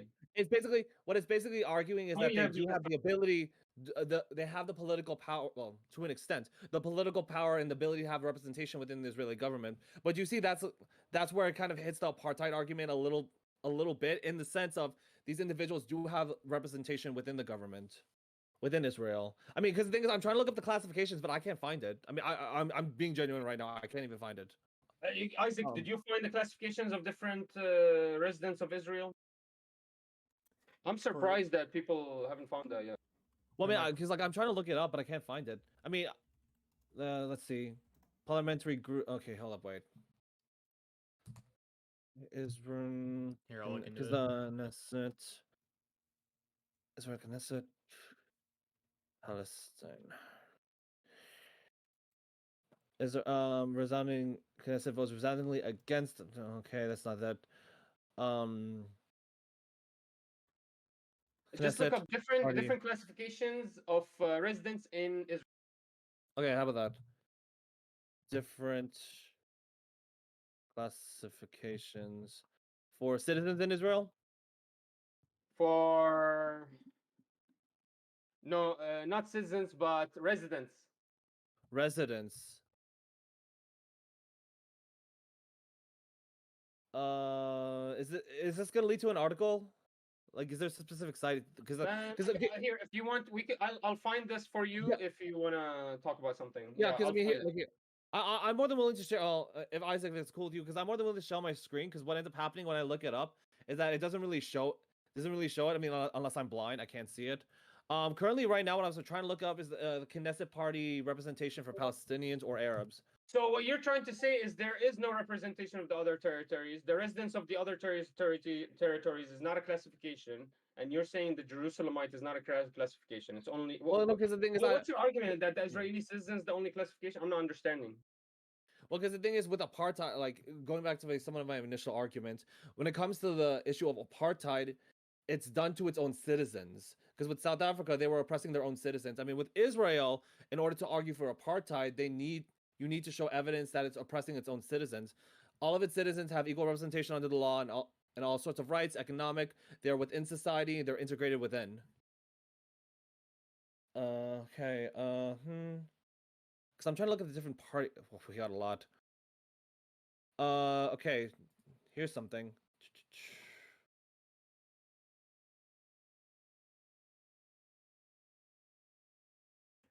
Yeah, What's your thoughts I'm on Arab? looking. Sorry, Sorry. I'm wondering, what's your thoughts in regards to the United Arab List? Because it's one of the political parties within. Actually, hold up, wait. It's what? Yeah. So the United Arab List is an Islamist conservative political party in Israel and the political wing of the Southern Branch Islamist movement. 2021, it formed a coalition forming the 36th government and is led by Mansour Abbas. So what's the question? I'm not sure. I'm not. I mean, like, what's your thoughts in regards to that? Because for me, this one of the things I'm bringing up is that Arabs and Arab citizens within Israel do have that ability to voice out their grievances within the political I agree system. with you. I agree with you. There Yeah, are Arabs yeah, that do that. yeah. But my thing is that the only people that are allowed that are Jerusalemite. There are classifications of people. The people are not allowed to freely walk around Israel whenever they feel like. If you're part of the other territories, you have no rights.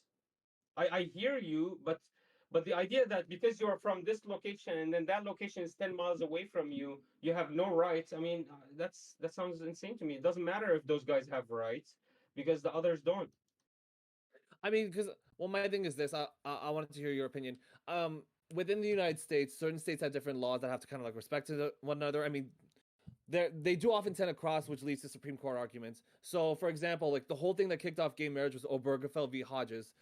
One state recognized the marriage, but when he crossed over, the other state didn't. And so one of the reasons why I bring that over is because it's ruled by two separate different entities. I mean, granted, it's America, so it's a little bit different. But do you see what I'm trying to say? Is that a citizen within Israel and a citizen of Palestine, those two sort of conflict with one another? Because the arguments that I've been hearing and what I've been researching is the fact that they are trying to label apartheid in regards to the fact that what Israel is doing to Palestine is an example of apartheid. But what I'm trying to argue is not necessarily that wouldn't be the case because it's not within its own. They're not citizens. If I'm trying to make that point clear. I know, but that's the exact argument that South African colonialists said to South Let me look it up. Africans. That's the exact same argument. They said, "Hey, what's wrong? Why do you not like us? You're not the actual party in power. So shut up and listen to us. We are the ones in power, and that's what made them stand up. His I mean, for me, get rid of the apartheid. His argument, I mean, though, for me, it's because with South Africa, I mean, I'm gonna look this up because I might be wrong in this one. In regards to the fact of it's like, oh well, if that's the case, you're not a citizen of South Africa, you belong to someone else. I mean, the thing is, like, they're all within South Africa. In regards to this whole issue with Israel and Palestine, Palestine is its own separate organization, its own separate entity in regards to having its own government structures and everything like that. That's what I'm trying to argue. Yeah, but Though. Go ahead. go ahead. Oh, No, me? you're fine. Oh, You're fine. I I'm thought done. Isaac Yeah, yeah. was saying something. I thought Isaac was saying.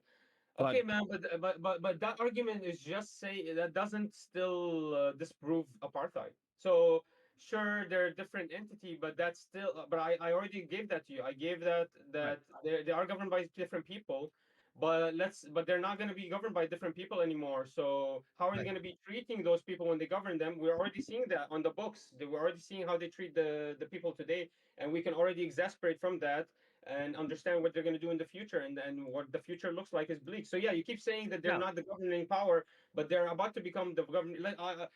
I don't agree, by the way, with that they're not the governing power. I actually believe 100% they're the governing power. When we didn't even talk about the blockade, but the blockade proves that they're the governing power, because even when the Palestinian Authority allows anything to cross through the Karni crossing, which is the only port of crossing, because there is no airport in Gaza or in the West Bank, when they allow for anything to cross through that, when the Palestinian authorities authorizes anything to go through, the Israeli government can still declare that this is not an acceptable item and pushes away. So it doesn't matter that the Palestinian Authority is the governing power when Israel actually overpowers that authority. So I understand you keep saying that they're two different entities. They live away from each other. This is a state and this is a state. But right now, that's not what Israel recognizes. Israel's trying to take the state from Palestinians. They're trying to take it, and you're letting them do it. You are actually allowing colonialism, and you're muddying the waters for colonialism, and you're actually carrying weight and carrying water for colonialism. That's what you're doing, trying to when you're trying to exasperate. Oh, they're two different entities now. Yeah, but the government is the same. It's the one government that rules over both of these entities, and it gives one per section a preferential treatment, and it gives the other one go fuck yourself treatment. Right. In regards to the blockade, I mean, if you're using that as evidence, I mean, one of the things Yeah, in regards. Yeah. that's a Okay. big evidence. So I mean, in regards to that, I mean, That's big evidence that the Israeli government is the authority over Gaza already. You're acting like they're not. I'm giving you the evidence that they are. Because well, I because mean, they can override the Palestinian authority. it's not that they could override the Palestinian Authority. The blockade is in the sense of. I mean, well, I'm curious to hear why. Because I mean, for me, is like what I pulled up. Like one of my, let's see, one of the things that I pulled up and researched. Come on, pull up. We are all having technical difficulties today. Okay, not all unequal lawful. Not because the thing is that this is all in regards to like one of the issues and like complexities in regards to this conflict is the fact that you do have an insurgent group within like Hamas, which is the running government, but also is an insurgent group is dedicated to the eradication of the state of Israel. It does cause issues within it. Yeah, but the state of Israel is eradicating the state of Palestine. Already did. Well, I think so. In So you're regards to carrying. like, That's why I keep saying you're carrying water for the colonial state. But when the oppressive power, when the resistant power stands up, you're like, no, no, that's wrong. Don't stand up. But you were actually, totally cool. But you were totally cool when the oppressive colonial state came in and took all the land. You didn't say anything. I don't think I argue that, but my thing is this: in Well, you're regards arguing to, that Hamas is a terrorist force. I'm arguing that Hamas is a resistance power. It's a resistance force, not a terroristic force. What's your I argument that would, they're terroristic? And I if would your call argument they're it. terroristic is that they hit civil citizens, then America is terrorist. Then Israel is terrorist. Go ahead, give me your argument that what's Hamas? Why is Hamas terroristic entity? You Well, haven't proven that it's a terroristic entity. well, I would argue more insurgent group. I don't like saying terrorist, but Operation Al. I can't say this. Al Aqsa So you Fund. How don't they? agree they're not terrorists. So you agree Huh? with me. I would So you say agree with me they're insurgent not group. terrorists. I mean, here's the thing. Like, even like example, like the debate is about apartheid, about the definition. To my knowledge, there's no definition of terrorism among the international community. That's why I'm trying to like not touch Okay, it. I'm asking you, do you agree is Hamas terroristic state or no? What do you is it a terroristic entity or no? Do they commit terrorism and why? Give Because you just mentioned that they were a terroristic Right. entity give him that your governs, definition of what or you sorry, you consider said terrorism insurgent, and I see if guess. he fits that. Yeah. Go ahead. Myanmar, give him your definition of terrorism and then see if he would agree that it is that, since he's saying that the problem is he can't grasp at a definition of terrorism. Because he said there was a terroristic insurgent power. So how can you make that claim? Well, I mean, I would argue Hamas is an insurgent group in regards to living within inside outside the confines of Gaza is the sole purpose and fact that it doesn't have a standing military. That's how I would define it. In regards to currently on what's going on right now, Israel is currently fighting an unconventional warfare against Hamas. So they are an insurgent group. I agree, but they're not terroristic. We agree there. This is We what I agree? would. This is what I would. We I agree, would right? argue it is a terrorist group for the sole purpose and fact that you do have radical elements that do seek to eradicate the state of Israel. I can say the same thing about the Knesset in Israel. There are radical elements. Yesterday, I just saw a video. I don't know if you did the research. The guy is saying, your grandchildren will die, your mother will die, your grandfather will die, all your kids are going to die, your grandchildren will talk about this day. Did you see that I think video I saw. recently? Well, I think I saw the video. That's one civilian. It's like, okay, in No, regards to they were yelling at a Palestinian girl, woman, hijabi woman inside the Knesset very recently, telling her, we are happy about what's happening in Gaza. You will remember this till the last day. I swear to God, I just saw this. I can I'm argue not that gonna the get you wrong. I same just want to see exact this. thing happens. There are peoples inside the actual Knesset that are actually calling for the demolition and absolute eradication of the state of Palestine. Now, does that make the Knesset a terroristic entity? No. Well, I'm So trying there to look has to up be a a specific. different definition. My the reason why I'm very hesitant. I'm hesitant to label anything as terrorist is the sole purpose and the fact that for me, in regards to like the way I'll look it is the fact that I just call them insurgents, not necessarily terrorists, because well, how charged it is, because it does remove the fact like you But look at the bigger I've seen picture, you in your TikToks. You've called them terrorists before. huh? In your Right? TikToks, I've seen you. You've called them terrorists before in your TikTok. If I have it, I'd probably argue that given the fact that you do have elements where Hamas's goal stated within their charter, they do want to eradicate, I believe, the state of Israel and kill most Jews for the sake of it. I'm trying to see if that's censored. I don't think it is. But I mean, the reason No, why I would argue, sorry, go on. I mean, I no, think I no, would argue. no problem. Sorry. Yeah, no, you're fine, you're fine. I mean, I argue that it is for that sole entity and purpose. I mean, I think even Hamas's own admission on October 7th, they by their own admission, mistakes were made in regards to how the No, operation look, kicked look, off. I'll even give it to you. I'll even give it to you. The charter of Hamas says we want to eradicate Oh, Israel. jeez. I'll give it to you. I'll give it to you, but that doesn't mean they're a terroristic entity. That still can be a declaration of a resistance power. You have to clear if we are creating an issue about what is an apartheid because of their intent, then we have to create clear intent of what is a terroristic or whatever that why are the Hamas bad? Why are they not allowed to rule over Hada? We haven't clearly identified that. Besides other people saying they're a terroristic entity, their insurgency doesn't mean they shouldn't rule over Gaza. But if anything, their insurgency should be the only. It should be the evidence that they should be the ones ruling over Gaza because they're actually the only entity that actually is doing something about they're trying to find a solution. So they actually their insurgency is defines that they are the only power that deserves to be recognized as the authority in Palestine. That's actually so when you say it's not the insurgency, that's not what makes them bad. It has to be the terroristic entity, but you haven't defined terrorism. And I'll give it to you. I'll say that the Hamas wants to eradicate Israel. That still doesn't define terrorism. That still could be a resistance force, especially when we recognize the Israel settler colonial state. It came in after Palestine. The Hamas was created to fight the oppression from that state, and so totally we can there's no evidence that they're a terroristic entity. The evidence is showing that they're insurgent resistance force. And I'll give it to you. Their charter says we want to eradicate Israel, but that doesn't mean it's an apartheid. That doesn't mean it's a G word. That doesn't mean anything about that. They didn't say we want to eradicate every single citizen. They didn't want to. They didn't say they want to. If intentions and definitions are so important, remember that's what Right. really caught us in the beginning with apartheid. That has to be very important. We have to define terrorism. We have to define these bad and good groups. Okay. Right. Very. Yeah, no, yeah. For me, with October 7th was the indiscriminate killings. You do have like so. I'll go for example with the Algerian Civil War with the FLN during the Battle of Algiers. With this insurgent group, there was a specific command given: kill every man between ages of 18 and 40. Spare like women, children, elderly, don't touch them. But in regards to this, what ended up happening with October 7th, anything and everything was fair game. As a result, you do have that. Now, I have seen some. What's your proof of that? What's your proof Proof that they of did not use the same charter that they've already used? What's your proof that they did not use their already preconceived laws when they go into? So you're telling me before when they did other insurgent operations, they actually followed the rules, but this one they didn't. So I'm telling you, what's your evidence that they did not it was follow? it wasn't the fact that they were following rules, but they had restraint towards it. That's one of the issues that Hamas lacked. Was on October 7th there was a lack of restraint. Even by their own admission, they admitted that there were a lot of bad mistakes. So I mean, there are a lot of let's yeah. clear some things out. How many people died on October 7th? Because I want to get clear on this. I want to know which reporting should we listen to, because I heard a certain number. I want to know which number you're listening to, because if we see a big gap in the numbers, then we can understand there's a discrepancy in reporting, and we can also understand that maybe all everybody we know that the IDF soldiers were there, so maybe not everybody that was killed was part of the mission from Hamas. Maybe it was like a defensive operation from Israel. You get me? So we need to know Yeah. exactly that. So what number do you have final? What's your final number? 'Cause I know So the New York Times- I'm pulling it up from the Central Center for Strategic and International Studies. According to this, the October 7th was the deadliest. The Israeli government most recent fatality estimates at 1,200.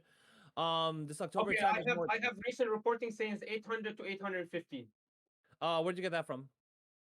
I recently read it, 800 to 850. That's the brand new number. Go look. Yeah, I'm trying to look it up, but do you know where you got 800, 850 from? Like, who said it? It October was during 7th. my research, but I don't remember the exact thing. I'm gonna try to find it again. The 800. Yeah, But I mean, but also like, my final number, I think it was 800 people, and maybe even less. yeah, I mean, if you could send it over, I'd be interested. I mean, for me, because I'm pulling it up over here in regards to like the Center for Strategic and International Studies, and they're also quoting from the Israeli government, where 1,200 people killed. And if I click on this link, it's also from an NPR, which claims from Tel Aviv that the Israeli Foreign Ministry said around 1,200 were officially killed. Yeah, this is all from the Israeli ministry. Yeah, that's what your numbers are. The Israeli ministry gave those numbers, and then there's another entity that gave different numbers. But I mean, and There's an and 800 number. tying it back with the original theme of the whole debate in regards to apartheid. I mean, here's the thing: Gaza is going to be taken over by Israel. They're about to I think they approved Rafah. It's still I forgot, but in regards to the following laws that are going to happen right after, would it classify to the level of apartheid?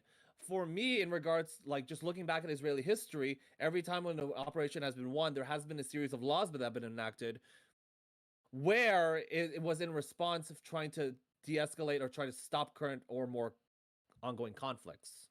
All right, I guess the final number was about 1,000. Yeah, so I mean, I'm right in the middle. I said 800, you said 1,200. It's 1,000. Yeah, I mean it's Okay. still bad. Don't get me wrong, but Yeah.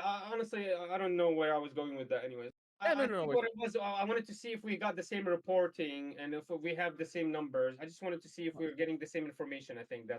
well, yeah, I think one of the biggest difficulties, I think all three of us can kind of relate to this, is the fact you cannot pull up correct information now, regardless of wherever, because this is information warfare. Everyone is like spewing stuff out, and then come to find out weeks later, oops, like wrong information. You know what I mean? Yeah, I recognized that during Ukraine. That was really heavy. You couldn't even trust any reportings. One day, the ghost of Kiev would show up, and then the next, it would be a video game, like Yeah, trailer. It was a crazy joke.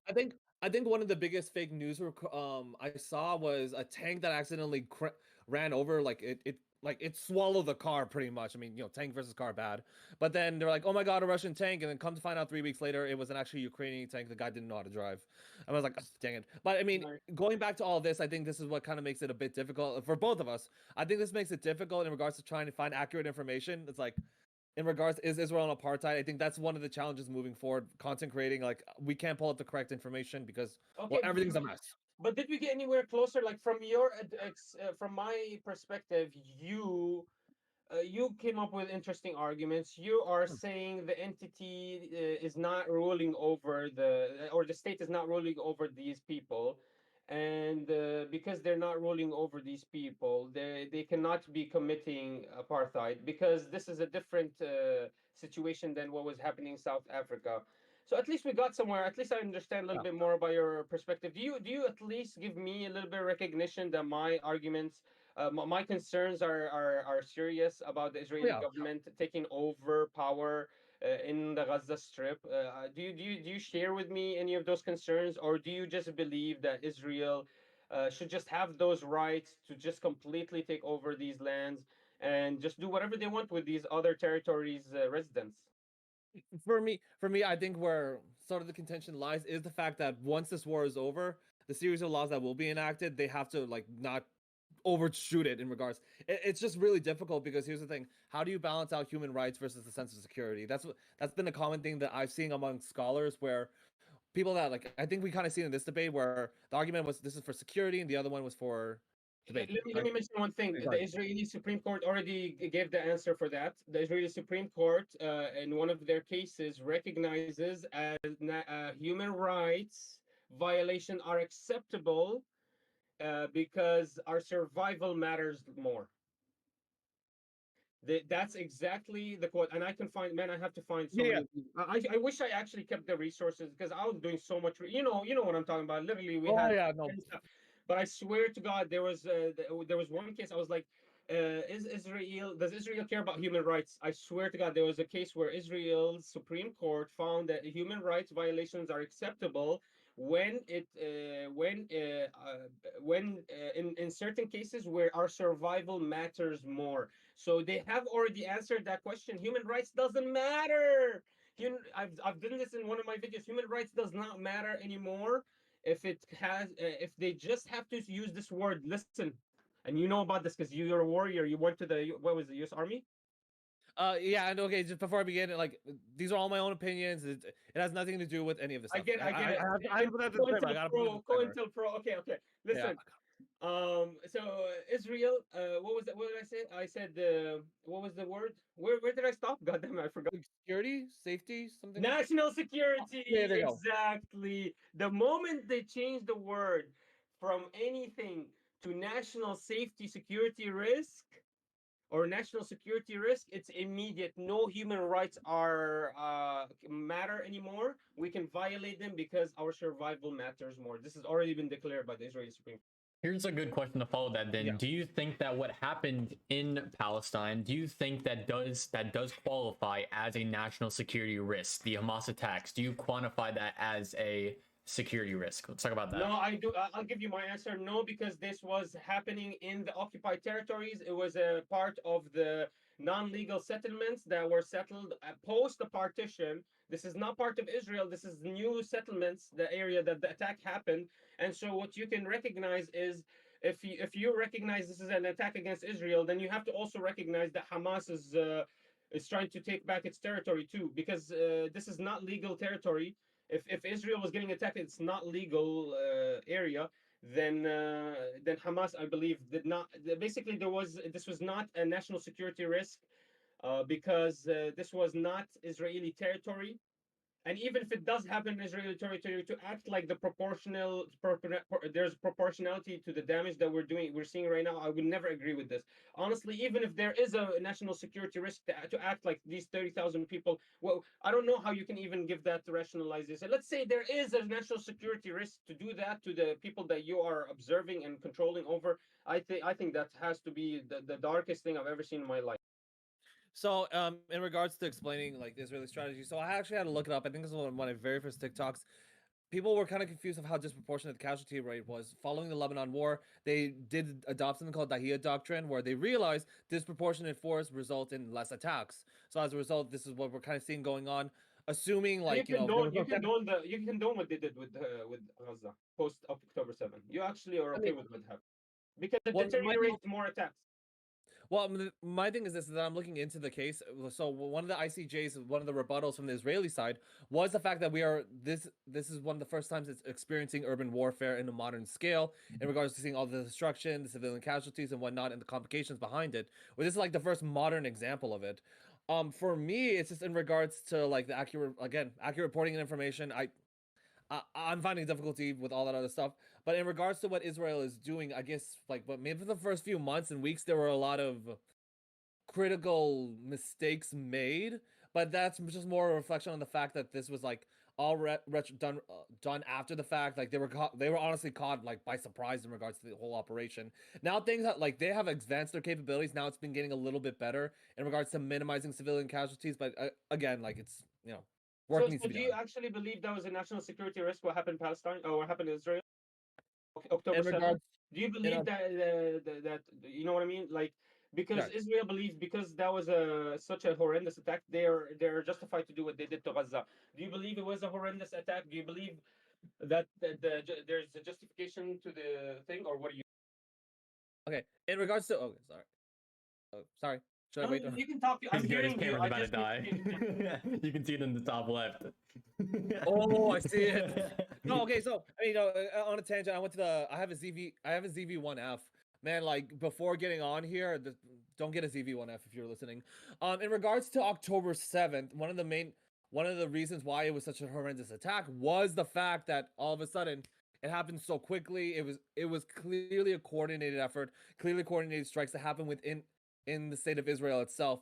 That October 7th revealed massive security issues within the state of Israel. I wouldn't be surprised later on, moving forward, should they refine their tactics, refine everything, pass further stricter laws in an attempt to stop further October 7th attacks. I wouldn't be But surprised. we recognize those are illegal settlements that the attack happened, right? In Illegal settlements. Sorry. so like the area was not legal Israeli territory. It's not partitioned the land that the actual festival was was committed on. It was part of new lands that they were trying to acquire, and so it was like 3 miles or maybe more than the actual partitioned lands, or actually the older settled colonial settlements. So it's even further on. It's basically super deep into Palestine, really deep, really close to the Gazan border. So these are lands that were never partitioned. They're lands the UN today recognizes are illegal to be occupied by Israelis. So how can you say it's an Israeli security concern when an attack happened not on Israeli land? It wasn't Israeli land unless you believe this occupied land is Israeli. And this is just part of my argument. I'm interested Right. to hear. I mean, the thing is, when it comes to, I pulled up the map of the October 7th Hamas massacres. I mean, it did not happen within the borders of Gaza, but happened further out. But the thing was is that Yeah, you but do didn't have happen within the borders of Israel either. Not the partition border. no, because I'm looking at the map. Unless this map is wrong, again, information warfare. I'm looking at it like they struck pretty much deep. I mean, of Akim Net, I can't say this. It's right next to Netivat Gaza. Yahini, like it dug deep into Israeli territory. Because if you look at the map with Gaza, like it shows you like the map of Gaza, but then it shows you how farther off they were trying to hit. So you have Ofakim, Nerivat, Yahin, Sederat, and Zakim. I don't know if the name, I'm butchering the name, but like it happened very, very deep within Israeli This territory. is what's so interesting because till now I'm understanding October 7th is just one Right. insurgents attack where paratroopers landed and they saw people. I guess it's multiple insurgency factions happen all at the same time. Well, you have Hamas, but you also have the PIJ. The Palestinian Islamic Jihad is one of them. I'm pretty sure there's other more that we aren't aware of. Given the fact that like one of the biggest issues in regards to this, in regards to like, I mean, we also see this too here in America. It's like it's all decentralized, so different groups are rising up. But because there are different groups rising up, what ends up happening is that you're getting a lot of infighting. But also in regards to the on October 7th, currently with the information that were available, unless we have his secret documents, it was a Hamas massacre. There might have been PIJ. Until we get further information, that's all I'm gonna leave it at. Okay, so that is how much was it one location or was it multiple locations? Multiple cities from the looks of this map. Really? Man, my reporting I only heard one location. So There was also I the mean, rockets that were fired throughout the day as well. I think that's what he's talking about as well. I know rockets happen all the time. That's not part of that specific like October 7th attack. I know rockets they do it all the time, but the actual paratrooping, like the landing on the ground, I'm just not mhm. sure how many different locations that. My understanding was one location, one big festival, and then the IDF showed up and started shooting down. But at the same Oh, time, okay. they were able to. Yes, I see what I see what's going on. I So want to understand because this is important yeah. because we said is this October 7th a national security risk? We need to understand exactly what parts of the lands that this happened in, and to see if this is a national security risk or this is a more of a resistance operations, an operation to kind of restore some of our lands back. It happened very deep in Israeli territory because Ofakim, Nevital Yahin, they're very far off from Gaza. I mean, there are some cities within the border of Gaza, you could argue that, but in regards, like, it wasn't just one, like, multiple sites got hit, which is one of the reasons But why. do you Sorry. understand what I'm trying to say? What Here, I'm I trying to can say clarify. is well, He's no. What I'm trying to say is the UN partitioned lands are only 78%, but the lands that happened on the attack happened on him are more than the partitioned lands. So the attack were brand new settler colonialist lands that were just, that's my understanding from the reporting I saw, where these are new lands that the UN doesn't even recognize are part of Israel. They should not be legally Israel. So if we're talking about actual Israeli sovereignty, actual Israeli security, how can we say that this is a safety concern if this is not even part of Israel that's getting attacked? If it's just basically insurgents fighting. It's the Jewish militias fighting and the Gaza militias fighting, and they're fighting each other. And then, so why would the IDF come in and get involved if it has nothing to do with it? If it's far away from it, and if because we're saying it's really close to Israel the attacks, but it's also really close to Gaza the attacks. So you recognize what I'm saying? If Hamas is the resistance force for Gaza, they have to do some kind of infighting as well. So if the settlers are coming in with their militias fighting, and the Gaza are fighting them, why would the IDF come in and bomb everybody in? What's the IDF? The IDF has nothing to do in that area. The IDF has no authority in that area. It's not part of Israel. You know what I mean? They're trying to make it part of Israel. See, this is why what Hamas is doing is very important. If Hamas doesn't stand up and resist, these colonial settlements would already be completely occupied and taken over. Like there would be no Gaza. The only reason Gaza still exists is because of this resistance force. But my thing is, this is like, I think I don't know if I don't know if it came across as clear, but because after October 7th there was barely to little to no restraint at all. Now they're gonna have issues. Now they're gonna be overthrown because of that. And now, do you see what I mean? Like, because there was a lack of restraint. There we go. Are you talking about the Hamas? Well, I'm talking about October 7th, like during the Yeah, but attack. who's gonna get kicked out? Is it the Hamas that are gonna get kicked out or the IDF? In regards to like the Gaza Strip, Hamas. The October 7th, you said because of October 7th they got kicked out. So I'm trying to understand, they got kicked out. Like, are you talking about the settlers or the IDF? Okay, so sorry, let me clarify. In regards to October 7th, one of the biggest issues in regards to how Hamas handled it was the lack of restraint. They went into the territories, just shot at anything that moved and kidnapped, but they also kidnapped foreign nationals, which made this way worse than it was. Can I argue against that? Can I argue against? I would argue that they did not break their charter. They only went after Israeli soldiers, and when they did find citizens, they only captured them and put them as hostages or prisoners. And also that's from the reportings I've read. Right. And I've also read that IDF also was there and they were shooting, and they, because we saw it burned to the crisp bodies. And this is an actual and we also heard about the Hannibal what was it, the Hannibal doctrine that was used in October 7, and since October, like before October 7 even, the Hannibal doctrine, where it says it's an extreme political disadvantage for us to lose Israelis as prisoners of war or hostages. It's extremely painful for us to recover them because we don't want to give any parts of any solutions to the Israeli to the terrorist force. So they just kill them. That's called the Hannibal doctrine. They kill the hostages so they don't have the Hamas wouldn't have a bargaining chip. It's called the Hannibal Doctrine. I know that there's reports that the Hannibal Doctrine was being committed over there, and that's my understanding. You see what I'm saying? Yeah, What I'm saying is Hamas. Where can you prove that Hamas was the one that killed all the citizens? My understanding is Hamas did not break their charter in any way. My understanding is Hamas went in only to fight IDF soldiers to reclaim back their lands. They found citizens. They put them in hostages, got rid of them, prisoners of war. But what happened was there was IDF soldiers as well, and we also know that Hannibal Doctrine was used. So we know that these people were killing each other. So basically, that's my argument. My argument is with all this reporting, we know this misinformation. How can we tell that Hamas actually broke out of their charter and killed innocent civilians? Because we know the Hannibal Doctrine was being used at the same time. We know that IDF soldiers existed there because there's burnt to the crisp bodies of Hamas soldiers. I mean, I looked at the Hannibal Doctrine. Basically, no hostage. We're not going to argue with it. The issue with October 7th is the fact that Hamas went in. It doesn't matter if it was one or several. The fact that they went into Israeli territory and kidnapped foreign nationals and shot at civilians. I hear about the whole Hannibal Doctrine. I'm trying to pull up how many people died from October 7th from the crossfire. I haven't found anything yet.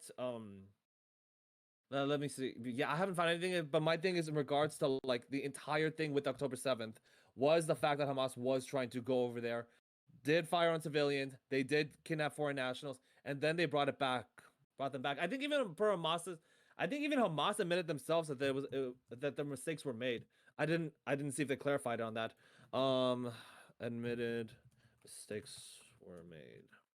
Also, I just want to make some clarification from earlier because there was some confliction with you guys talking about how Israel owned that land, and then he said that Palestine could say they own their land. The problem is that after the UN's plan that they gave that land to Israel after I think it was the 6-day war, 1967 6-day war. After that war, they did claim more land because of the war. They used that as justification, and because of that, my cat is just yapping. Jesus, sorry. But they took more land than they already owned from the UN's plan. So the problem is with that is that the UN says you can't take land from an act of war. I think that's like the general consensus. So there's a big confliction of if the land that they own from the 6-day war is legally owned land. That is a big problem with that. But the problem is they're very, I do want to say, just to give the other side as well, they're very conflicting on pushing that wall. They do it to a lot of places. They don't do it to a lot of places. That's confliction. I'm going to go to the bathroom, so don't go crazy while it's unmoderated. No, we won't. I'm still trying to. I'm still trying Finally, you can talk enough. No, I gotta say this. I mean, as a tangent before he comes back, I'm curious to hear like. I saw a TikTok and I think I responded to this. This girl got upset. She said, so it was a pro-Palestine rally, and she comes in and says, "Why were so many Muslims upset when a queer person spoke?" For me, as someone who I have friends that are Muslim, that's not cool. That's not cool with them. And why is it that for me, I'm trying to figure out why is everyone so surprised that's not cool with them. So sorry.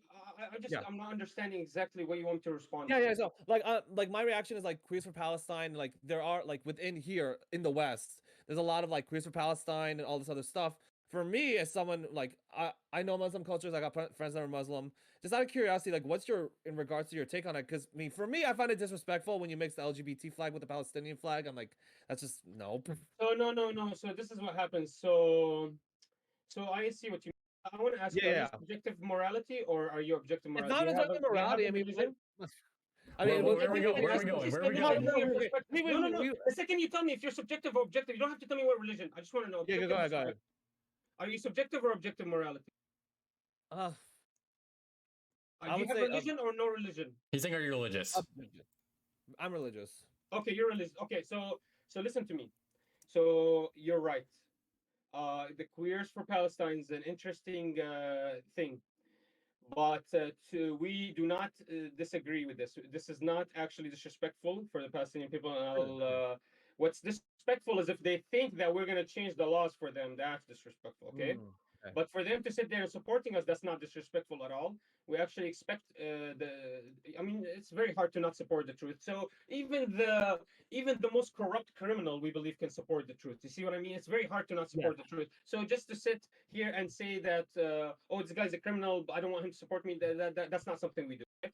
Second of all, I really appreciate them, even though we don't agree at all. But I totally appreciate what they're doing. I don't believe that they actually have any solutions though. So it's just another performance, they love the victim. They love to be the victims. They love to anybody that's victim basically at this point. There's a movement that they try to find victims and glorify them.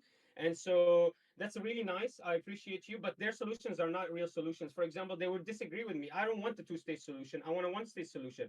They would disagree with me. For example, I want to better the society. I don't want to destroy it. I don't care about the personal happiness. I care about collective happiness. And to do that, we need objective morality. We need to follow certain rules. They're not going to agree with me. But so we're going to disagree on a lot of points. But I really appreciate what they're doing. I really appreciate them for standing. It's very hard to stand up these days in this climate. So I will stand with my friends. I will always guide them. I'll always try to guide them away from bad, like you would guide your drug dealer friend, like you try to guide your drug addict friend. You know, just because they're drug addicts doesn't mean that they're, people that are bad. I get it. We shouldn't be. You still can guide. You can stay away from them, but still guide. So we still believe we can still interact with them. This is not something that is not part of our religion. We can still interact, we can still talk, we can still agree with each other, but to act like we're gonna follow each other, I bet you they would not agree with my solution. Okay, gotcha. Yeah, I mean, so Isaac, before you left, I was like, oh, let me just ask a random tangent question just to pass the time. So that stream comes up. I just ask random questions to keep I the stream Yeah, yeah. interesting. So I also want to ask you a question. I mean, you do a Right. lot of TikToks. I don't know. Does Isaac? Do you have a point that you want us to jump onto, or can I just? If you want to, This has nothing to do. I was gonna lead us into closing, but if you want to ask a question, then we can go into closing on the. I want to end up closing on the law part of this, and I want to open up a discussion into the intent part of this, because it's the other question. So, All right. Let me very quickly just mention this because, man, Warrior Inside, you're much cooler than I thought you would be. I thought you because Yeah, I've you seen too, your man. I've I was move like, your hand a lot on TikTok. You do a lot of aggressive well, movements. okay, with well, your hand. I'll let you finish, but yeah. No, no, you never do this, but you do a lot of. Oh yeah, no, I gotta keep him interested. Gotta keep him interested. I watched some of your TikTok. I'm very interested in your TikToks, Thank you. and there was a couple. There was one TikTok that was very interesting to me. This is a kind of a tangent, has nothing to do. It's a little bit related to Israel, but I just want to know how do you reconcile? Because you made the TikTok about misinformation, Mhm. and basically what I understood was your evidence that there's misinformation from both sides was that Palestinians were posting pictures of Gaza, and then the Israelis were doing their reporting, and then actually inside that video, we actually see you kind of spreading a little bit of misinformation because I remember you said the Al Ahli. It was about the Al Ahli hospital. I don't know if you remember that TikTok Yes, being yeah, made yeah, about yeah. misinformation in Al Ahli hospital. You mentioned that the actual rocket or whatever was left over, the canister that we found. You mentioned that no, what you said it was. Uh, you said there's a lot of misinformation, and I'm paraphrasing. There's a lot of Right. misinformation, and that even, for example, Al Ahli hospital, which they claim that the Israelis bombed, but it's clear from reporting that it was Hamas that misfired a bomb into. You remember what I'm talking about? Yeah, yeah. So you're talking about the you can Al say it better. Ahli hospital Yeah, explosion that killed 500 to 1,000 people. You yeah. mentioned that it was Hamas misfiring, and I just wanted to PIJ, kind of ask PIJ. you about Sorry. that because I read the Human Rights Watch report. I read the Human Rights Watch report, and I remember reading in the Human Rights report they were disseminating misinformation. They said there was an apparent this is an apparent Hamas missile attack, but then also 2 minutes later they explained that we could not conclusively we could not conclusively conclude that this is the origins of the canister. Basically, they actually could not find the origins, so they were spreading misinformation. So when I went to read the article, it seemed like even the Human Rights Watch themselves do not have conclusion that the missile was misfired from Hamas. Even though they are spreading the misinformation, they write it right there, but they also write right underneath the apparent misfiring of Hamas, and then they write before they write about the inconclusivity. They write that the reason Al Ahli hospital was so occupied because the people were running away from Israeli strikes and bombardments. Go look it up. Mhm. Human Rights Watch.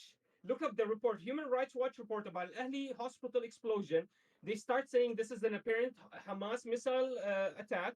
Then they say the reason that Al Ahli hospital was so occupied because there were so many Israeli strikes in the area. Then they say that it was inconclusive. We didn't know if this was a Hamas missile or an Israeli missile. Are you kidding me? How like what this is what I'm talking about. Human Rights Watch is disseminating misinformation. Why would they mention it's apparent Hamas attack if they didn't check out them if they're not conclusive on the attack? And how can they even declare that's a Hamas misfiring when the reason the people went to Al Ahli hospital was to run away from all the explosions that were happening around them? That's such a joke.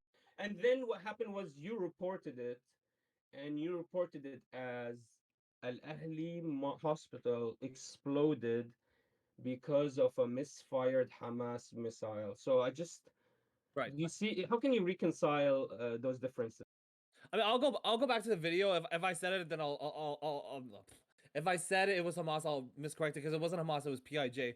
But I mean, the thing is that in regards to like all this, like, look, if I say, look, if I'm wrong, I'm wrong. I'm just gonna flat out admit it. But the thing is, in regards to like all the findings of current war, and unfortunately the difficulties with our niche as politics, one of the biggest problems is the fact So that you like, recognize it could be what you reported was wrong. See, this is what I'm talking about. It's so right. hard to know. Yeah, I mean, I mean, initial findings from what I saw identify as PIJ, but that could be wrong. I could It was admit just that. such an important tweet to TikTok because you actually were talking about misinformation, Right. and in that TikTok you were disseminating misinformation. Well, I think, well, because I have to look up the video. If I said it was wrong, it was wrong. In regards to the initial reports coming off from like Twitter, Facebook, on social media, what was being released was that it was a Israeli JDAM missile that went into a hospital. But come to find out a few weeks later, it wasn't a JDAM missile from Israel. It was a misfire from a PIJ rocket. I mean, that is an example of that in regards to like it's spreading so quick, we can't stop it. I think another one that I caught, well, another TikTok that I did was there was information that 38,000 meals were distributed in Gaza that were actually expired, but come to find out it wasn't expired and it wasn't from America. The one that well, even the photo itself showed 2026, and when somebody confronted, they said, hey, like it says this, like, oh well, I didn't take the photo, and I'm like, ugh. Amazing. Okay, thank you. I just wanted a Yeah. clarification. I knew once I show you the report because I couldn't believe the reports because I saw them disseminating misinformation immediately. In the topic in the beginning of the report, but then at the end, right, the second paragraph, they're like, "Well, but we're inconclusive." I'm like, "Why the hell did you say it's an apparent Hamas missile there?" And then you did the kind of the same thing. So now you actually clarified it. I really appreciate you for that. Yeah. Thank you, thank I mean, you. like, yeah, if I'm wrong, I'm wrong. I'm gonna admit it. No, I'm no, I gonna like, appreciate that. So yeah. I just it was just important because I didn't know that because it was a topic about misinformation. There was a little bit of discrepancy, so I just wanted to clarify. But thank Yeah, you. I mean, I'll look back and I'll stitch on it. Yeah, But yeah. It was the Al Ahli hospital explosion, and I read the Human Rights Watch report. It's actually they disseminate misinformation. So I agree with you. There's a lot of misinformation out there. yeah, I actually pulled up an article. Human Rights Watch is report was misleading, was published without genuine investigation, and it's putting Palestinian lives at risk. I'm like, oh, this is an interesting article to read I today. didn't even read that. All I did was I actually went in and read about Al Ahli hospital explosions, and it was the first report that I popped out, and I was like, "This is insane. This is not even doesn't make sense." They talk about how it's an apparent strike, but then they talk about everyone was in Al Ahli hospital because they were running away from strikes. The Israelis were striking all around, and then all of a sudden Hamas was the one that misfired. But then also they're inconclusive in understanding whose bomb it was. So I was like, "Why the fuck are they even talking like this?" So yeah, it's clear to me that they Yeah, were disseminating misinformation. yeah, I'm So looking that's at the so incorrect. important, though. That's so important because these are the human rights reports watch that we're listening to that me and you were using as Right. actual primary sources. You see what I mean? Yeah, no, totally, 100%. No, I think I found it interesting, like how this article closed. The reporting places Palestinian lives, and if I'm censoring a word, that's because it's gonna kill the video. Places Palestinian lives at further risk. HRW must take a proactive role in protecting Palestinians from Israelis' escalating G word by immediately calling for a permanent ceasefire in Gaza to prevent more attacks that would require further investigations. I think what's interesting, and I can close it off here. What I found interesting was that, like, looking is Israel an apartheid state? I found it interesting that there were pro-Palestinian activists, I mean, reporters and historians. They're arguing like, stop comparing the two because it's completely different. It's not going to help us. That I found interesting. Interesting. Okay, okay. Very, very cool. Thank you so much. Yeah. Yeah, no, If thank you you. want, if you want to discuss anything, I'm open. Oh, I'm down. I'm Anything you down. need. I don't know if you looked in my content. I mean, I I talk a yeah. lot of trash. I'm basic. I use the N word. I'm a piece of shit. Whoa. Okay. No. No. Okay. I'll say this up front. Like, has your channel might get like hit with a shadow ban or something. I don't know. Really? Yeah, If you if depending on what you say, yeah, it can get with the Okay. shadow ban. no, I'll get so better. I didn't discover this until 2020 when they're like cough or kufi kuf. Like, what the hell are they talking about? Oh, they're talking about the sickness that's still censored. Like, you see what I mean? I think, and I think this is interesting as well. I don't know. Maybe you might disagree with me on this. In regards to Facebook Meta, they're trying to get the Z word, like you see what I'm saying? ZIO. Like, they're trying to ban that word in the sense of like, you have really genuine crazy ass people out there that are using it for other means. That's crazy because imagine we banned like the N word, the Nazi word. You know what I mean? That's People. so hard to even have discourse anymore Well, if they do that. and I think that's like one of the things I started like, okay, let me at least talk to somebody that I disagree with because let me try to figure it out because even I don't know everything. But this is why when the TikTok social media, I don't like it because it just shuts everything down. And if you don't allow people to speak up, it causes issues. I think, God, I forgot his name. I'll probably do it in tonight's stream. There's this one guy. He flat out, he very far right, like very far right, like crazy far right. But he flat out him in the stream like, "Hey, I can't get a normal job. This is all I'm gonna do for the rest of my life." I'm like, okay, you should kind of like reintegrate that person back into society. I even have friends that are very, very left, very social justice. Even they admitted, like, you know, Okay, we're getting a very, very Yeah, I out know, of I know, I scope. know. So if we want to, do you like both want to do your closing arguments, and then we can switch topics if you want to do that? Oh, I'm down. All right, then Myanmar, you want to give your closing, like your All general right, I'm conclusion? gonna close here. Thank you so much, Mr. Warrior, for sitting with me and talking. I know this was a long conversation. You seem very good faith. Yeah, of course. I thought we're gonna get into semantics and it was gonna just drag Yeah. on. I'm so happy that you actually had a real discussion with. I'm really interested in hearing more about your studies and research of the laws that I mentioned. I would really Mhm. like to have a conversation with you on those specific actual laws. Like, for example, we can pick a certain law, like the actual mixed marriage law. We can start relating it with South African apartheid states and try to see. Yeah, we can talk about Yeah. maybe this entity is a little bit different than this entity, but I already proved it to you. The Israeli government is the government that's basically presides over all of the territories, even the other territories, which is Gaza and the West Bank, in the region. And they're actually expanding currently. They are expanding into Syria. They're expanding into Lebanon. They're expanding into Egypt. And so they're continuously expanding. And so this is my proof that this is a colonial force. We use the definition that apartheid is a systemic oppression, systemic institutional oppression of an ethnic group. We expanded it, but I would like to expand it a little bit further, this definition, and include of a colonial descent. It has to be, I believe, a colonial entity or a colonial history for that entity's existence, because the only other apartheid examples that we can see in this world are existing from previous colonial states. So that's why I believe, if you guys agree with me, maybe in the future this would really help in a lot of different conversation. We can get to the point very quickly. We can start immediately just focusing on the laws and on the books on both different states and see how the similarities are. At least that's one point I believe this is the easiest point to see difference, because the other point that you were mentioning is we have to look at intent, and that's extremely hard sometimes, especially when even when there's a declaration that declares this is a new state, it doesn't explain the intention behind what we're going to do with the others. Exactly like the Balfour Declaration, there was you can say there is no intent to what they do to the Palestinians. To me, it's clear the intent what they need to. They don't have to voice it outright when they say this is the Jewish state, and they recognize the Palestinian mandate to become the Jewish state. That recognizing there's people that live there and they have to be removed, then you don't have to explain word for word. But they actually do it still in the Knesset. Till today, we see them yelling their voices out loud, talking about how they should be removed. And so this is my argument. My argument is there's absolute apartheid. There's two different systems. Sorry, there's two different classes that you can live on. Actually, it's three or four different classes you can live on, and those classifications are all authorized by the Israeli government. They control who is allowed these classifications, and the best classification is to become an Israeli citizen. And as a Jew, it's the easiest thing you can do. All you have to do is be a Jew that loves Jewish people and want to go back to your ancestral home. That's it. They look at your Facebook and they recognize it and they give you all the authorities. But at the same time, they remove all the powers and rights from the second and third class citizens, and they reduce their power heavily. They control who they get to see, they control where they get to live, they control who to buy.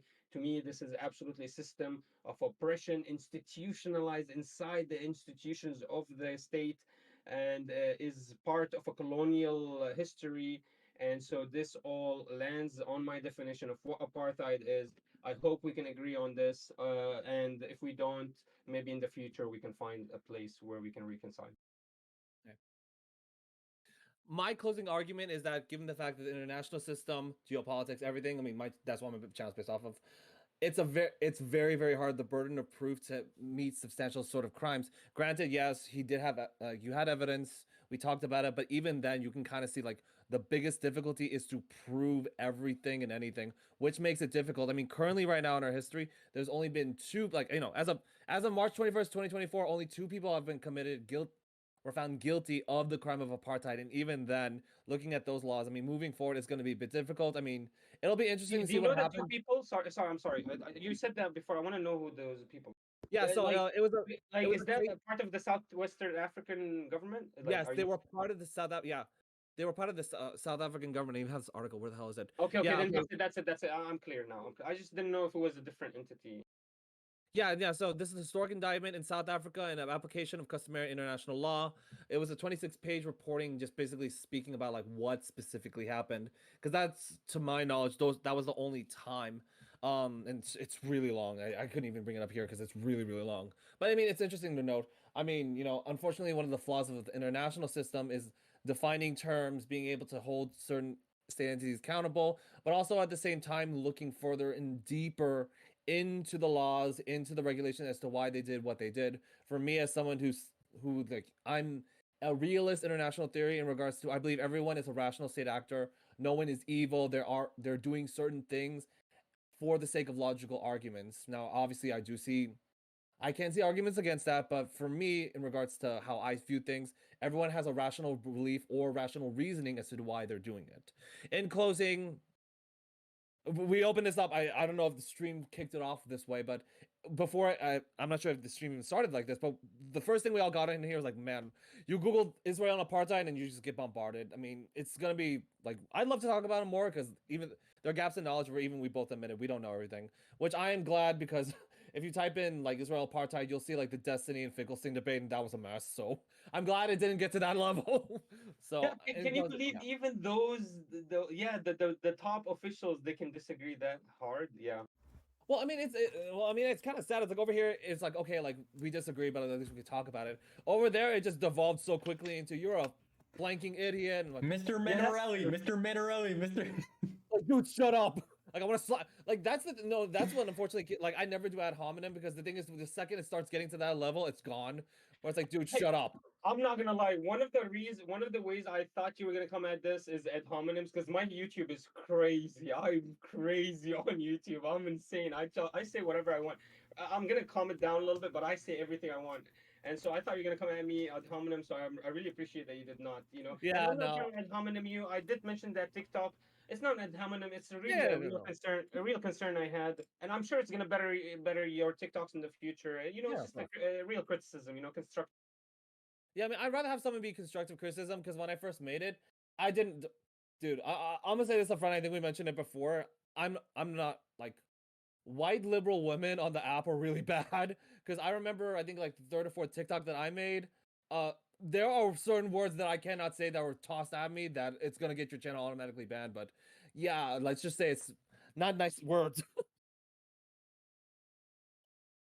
But yeah, I mean, yeah. In closing, is like I like having arguments, discussions. Obviously, like if it's not heated, like it's not a real good discussion. But also at the same time, to the point where it goes to like a Jerry Springer mode, I don't like that. I think we're done. I just want to say, please, let's do it again, please. Oh yeah, no, I'm down. I'm down. I love talking about social issues. That'll be a fun one. You're muted. You're muted. I hate my mic. No, I feel like there's a lot more social issues where you guys can talk in the future where there'll be a lot more disagreements. I feel like that whenever those come up, I think could be scheduled in the future. I do think I see you both coming on. I do have a bigger panel I'm setting up that will be a 2-on-2, and I bet you guys could guess you two would be on opposite sides of that, but it would be interesting seeing how if you have someone to work with for your prep, I do think that would bring a more stronger front to arguments, I feel like. Mm-hmm. And then Manar.Reports is your Twitch. I think it's also your YouTube, if I'm correct. Oh, your mic. You're peeking. None of that was heard. You peeked on your mic, Manar. Oh, really? Manar. It's Manar. Like Manar. Like gotcha. man with an AR, like a monster. Okay. And then we got, so that's same on Twitch and YouTube? Yes, Manar.Reports. Manar reports, guys. Follow me. You're gonna hear a lot of belligerent talk, but we're at least sharing truths. We try our best to disseminate any lies, and you're gonna enjoy the streams and the videos. You're gonna enjoy it. And then I think everywhere you are Warrior Insights. On TikTok, you're Warrior.Insights, and then on Twitch, you're Warrior_Insights, if I'm correct. Yes.